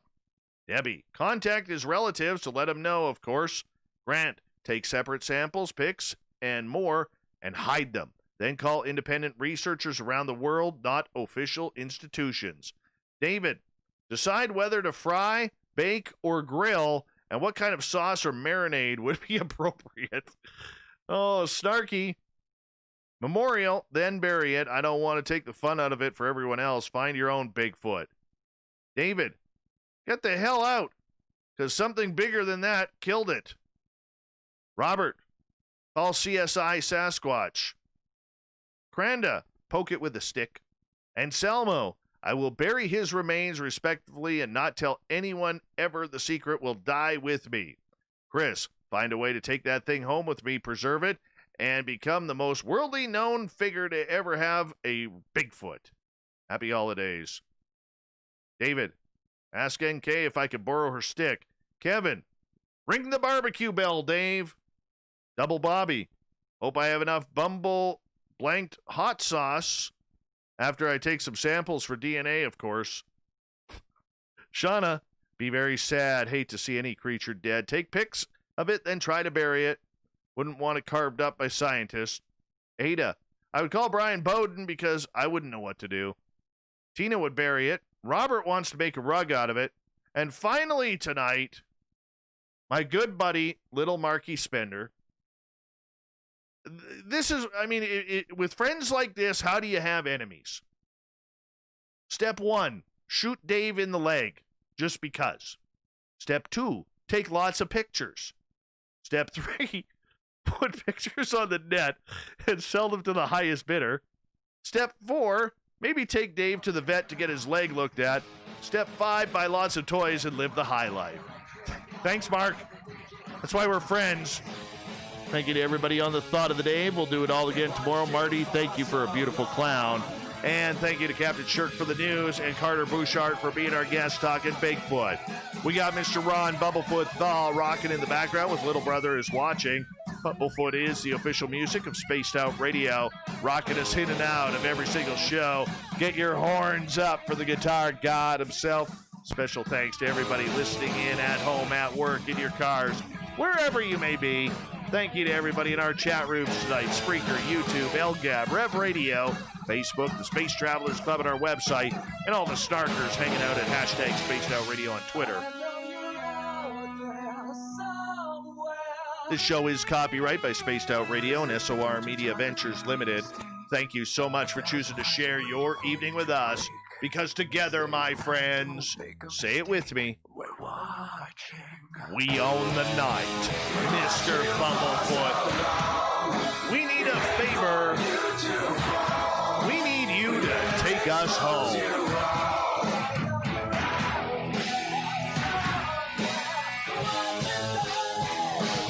Yes, the Woo train has docked for the night.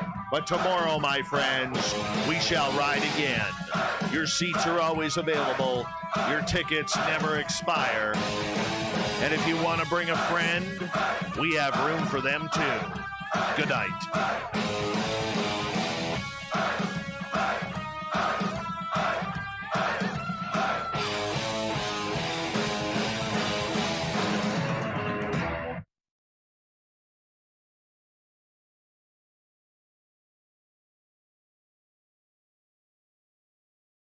That's a good show, everyone. Solid guest. A good friend, Mark, wanted to shoot me in the leg. That's always nice. Always love hearing that or reading that. He's told me to my face numerous times, too. Absolutely classless.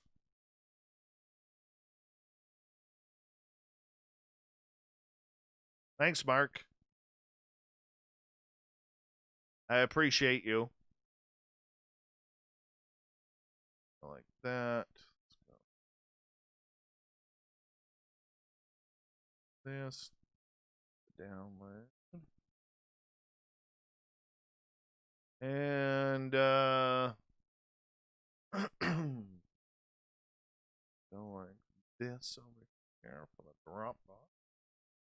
Getting everything set up here.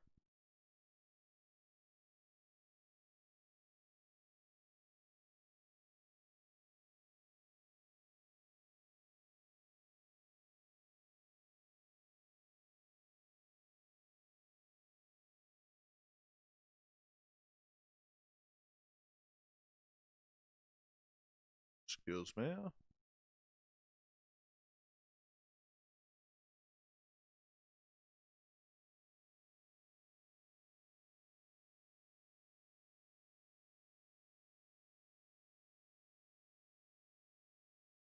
Go.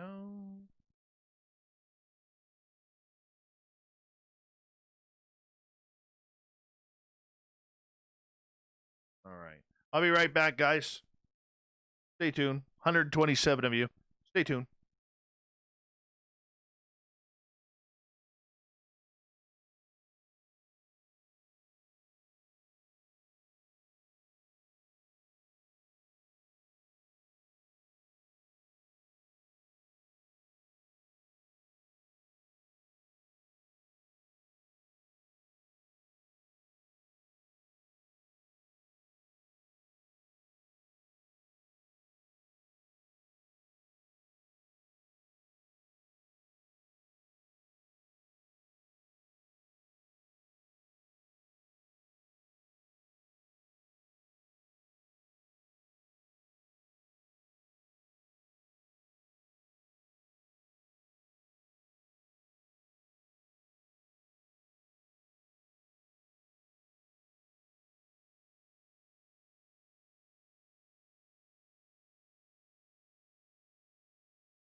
All right. Let's edit this bad boy now. What do you think? Think we should do that? Probably. Probably a good sign.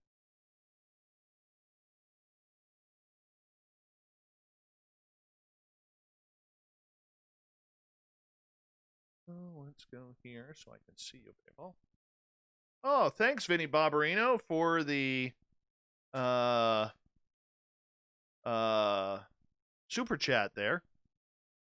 I really do appreciate that, man. Thank you. Thank you so much. Oh, shoot. Download the show. Yeah, there. Well, I downloaded it. I forgot to move it over to the editor. All right. That squeak. Yeah, I don't know what the hell that was. It came from his end. Kind of startled me. I was thinking, did he fart? I didn't know. I don't know what that was. It was like a cell phone or something. I don't know. I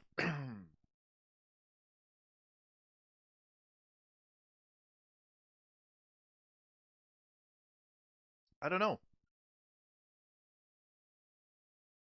It was weird.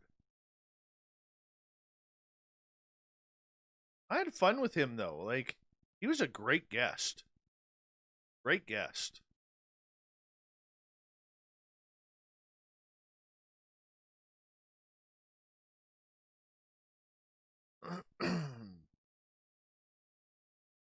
I mean, sure, he eats breakfast for dinner, but, I mean, everyone's got their flaws.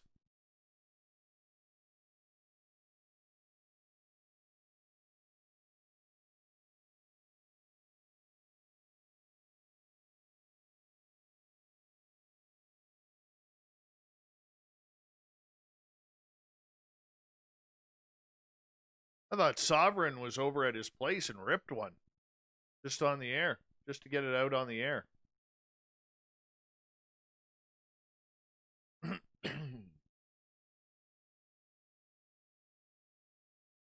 Could have been.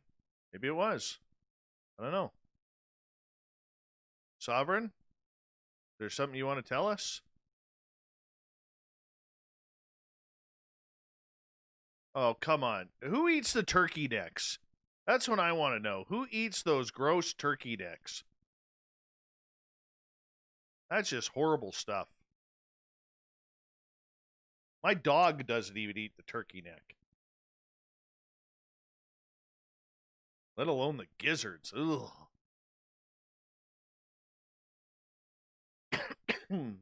By the way, America, you have less than 24 hours to be prepared for some serious brawling on Black Friday.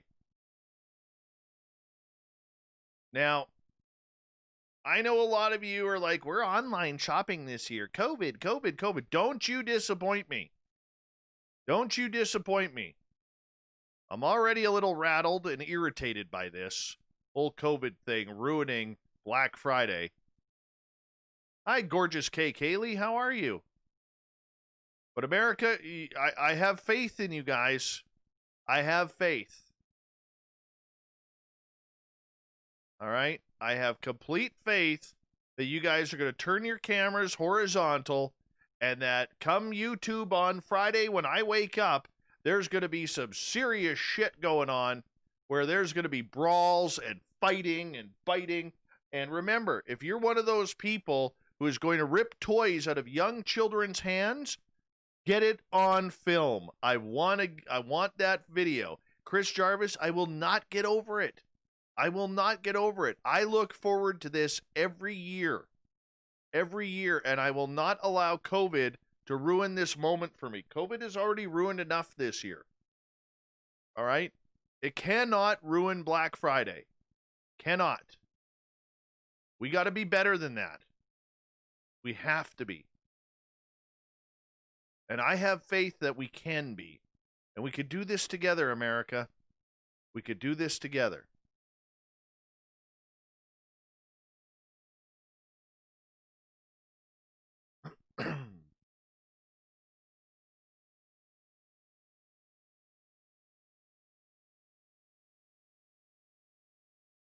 And by the way, I don't think charges will be laid against that guy who, grotesquely spit in that woman's face. That's just a horrible thing to do. Or spit on the woman at the hotel here in British Columbia. I mean, who does that? What kind of maturity do you have that you spit on someone? That is grotesque. But to sit there and say that she had a heart attack because somebody spit on her over COVID, I think that's taking it a little too far. Thank you, Bomber, for understanding. I knew you would get it. We need this.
Or I'm doing?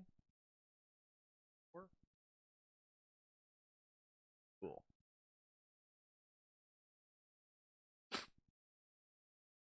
Stu Gerson! Love you, man. Love you, Stu Gerson. You know why. Better late than ever, brother. Better late than ever.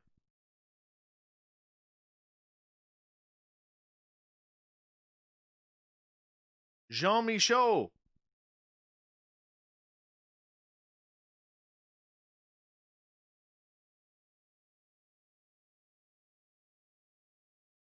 Sataska. How's that pronounced? Sataskahi people. Sataskahi people, aka forest people.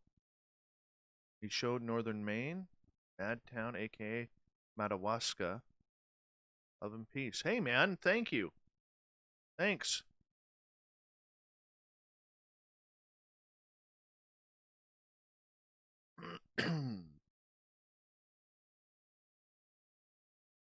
I would love to. I don't know how to quite do this. Maybe I'll do it like eventually. Once I get this whole YouTube thing figured out, I'll see about sitting down and filming some videos. But I would absolutely love to get some First Nations elders on the show to talk about a lot of these historic and beautiful legends that they have that have been passed down generation to generation. That would be fucking awesome. Just absolutely great radio. Just to sit down and listen. You'd need about 9 hours minimum. You would. Minimum, if not days, to let it all soak in. How you would cut that down, I don't know, because it would be so filled with beautiful information and stories and culture and everything. And the unfortunate part about it is we only get little snippets, like maybe seconds of it. That would be just amazing. I'm gonna, you know what? I don't even know where to start with that. I'm gonna try it. Okay, I don't think it would be a good show for here, but I think it would be like a good video to put on. And the unfortunate part about it is there's so many of these grand stories that are out there that only First Nations people have of legendary creatures, never mind just Sasquatch, but of legendary creatures and star people and little people and spirits. I mean, it is totally like, I know when I get the opportunity around my town to speak with somebody from the local First Nations here, I just sit back and listen, and I just shut up and let it all sink in. You know?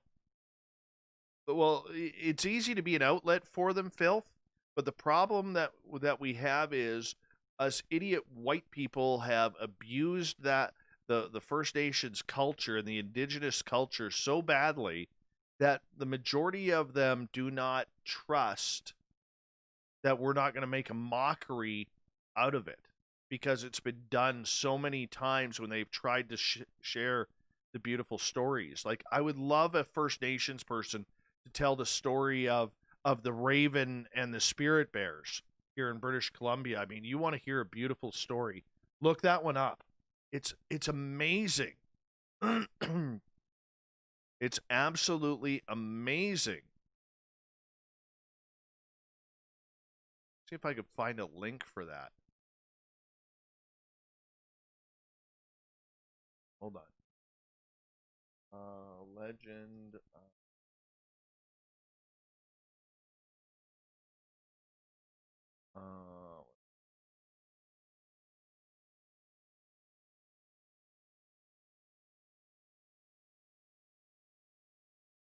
So spirit bears, if you don't know what they are, they're only found in a certain part of British Columbia. They're called the Kermode bear.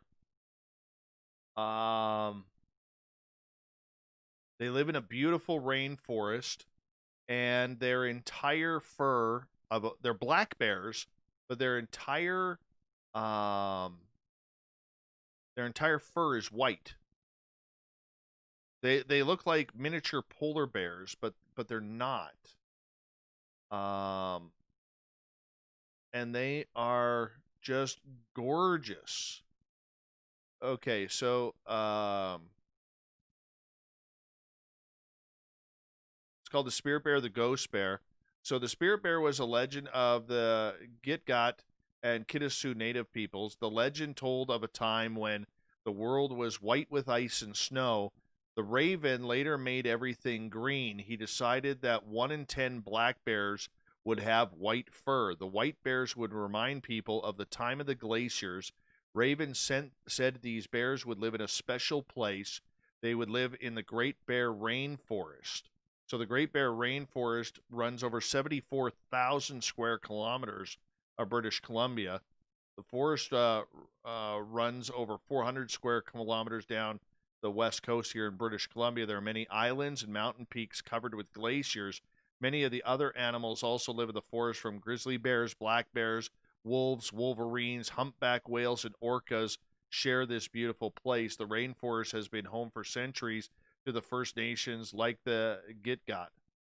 Oh, yeah. I mean, this story is amazing. It really is. And a few years ago, I almost had someone coming on to discuss that story. You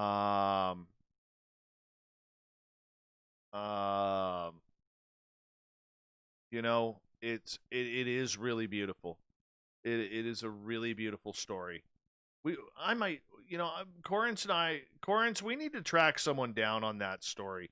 I really think we do. I think it's an important story for us to tell, because that area also has a lot of Sasquatch stories in there. A lot of Sasquatch stories. All right, everybody, get your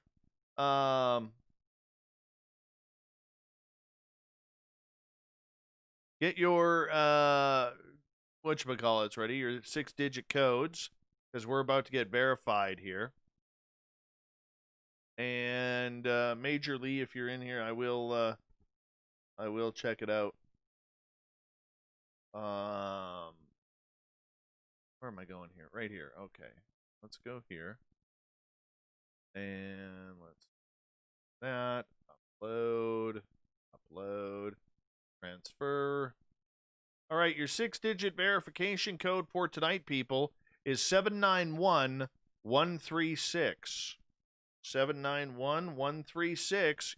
Verify wisely, people. You know, we don't want to have any disasters on the verifications there.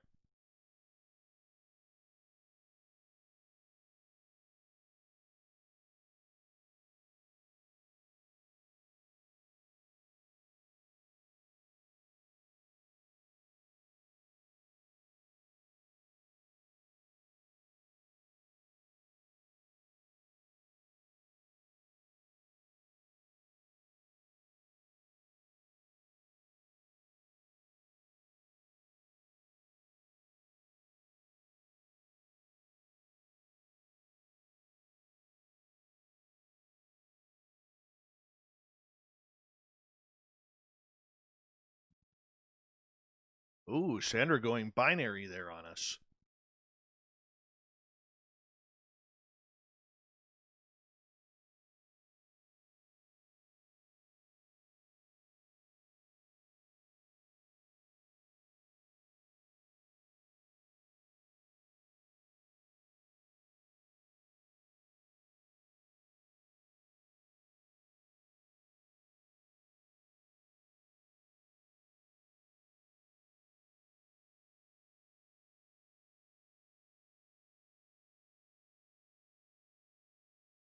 Marty, if you're still watching, that is a gorgeous clown.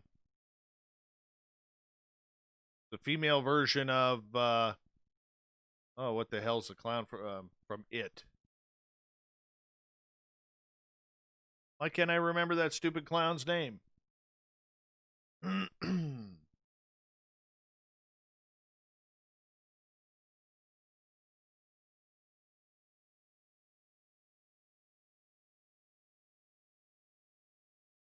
Pennywise. That's it. Pennywise.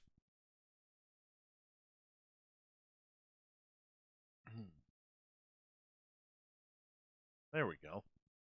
Now we got it.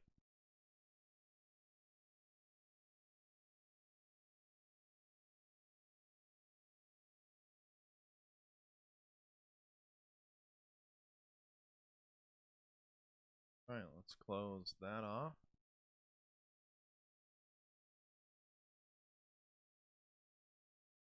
And let's go here. Nope, let's go here. Upload folder.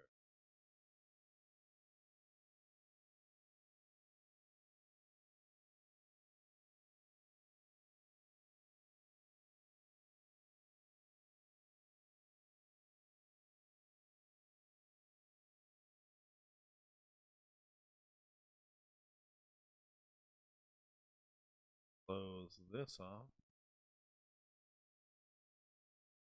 Done. All right, there we go.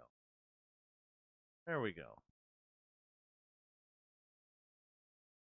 Brutus. The phone number. That's not a 6-digit number. That's a 7-digit number. 6 digits, man. 6 digits.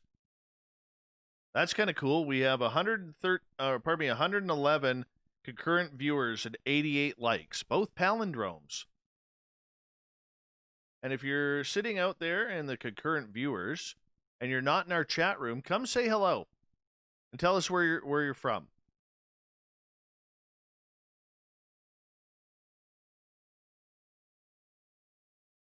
We always like to meet the new people.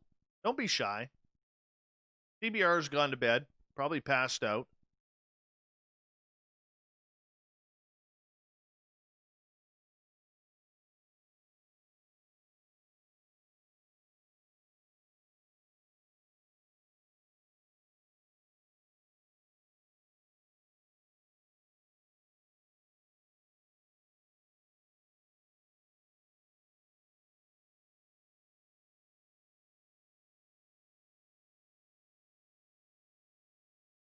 Hey, gorgeous Larry, how you doing, man?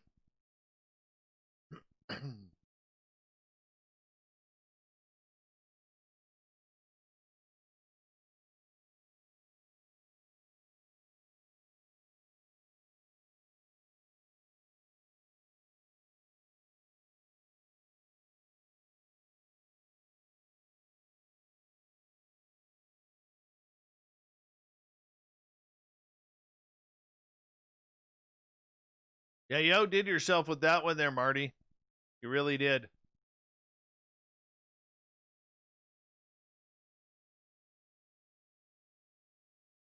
I've never skated at the West Edmonton Mall. Do the Oilers still practice there every now and again? They did back in Gretzky's day. Not often, but they did.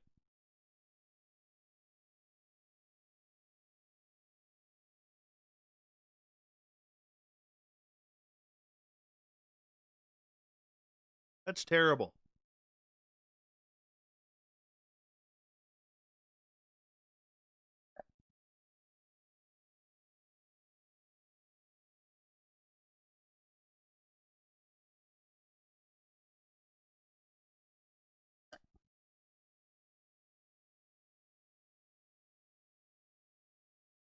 That one's done. This one's getting closer.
All right, everyone.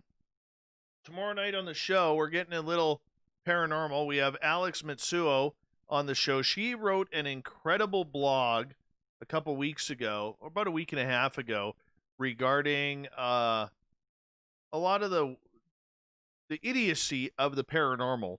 We're going to break down that blog tomorrow night. It's going to be a lot of fun. It's going to be a very knowledgeable show. It's not going to be, we'll try and squeeze in some ghost stories and stuff, but it's going to be a lot of knowledge. But I want to say thank you for all of you guys tuning out. I got to make a couple of phone calls here before I got to go to bed. So I want to say thank you to everybody tuning in. Thank you to Vinny, Human Carl, and Chuckles for the awesome super chats tonight. Thank you to everybody new who hit that subscribe button and gave us a thumbs up for a like. I really do appreciate it. We are trying to hit 10,000 subscribers before we hit the end of the year.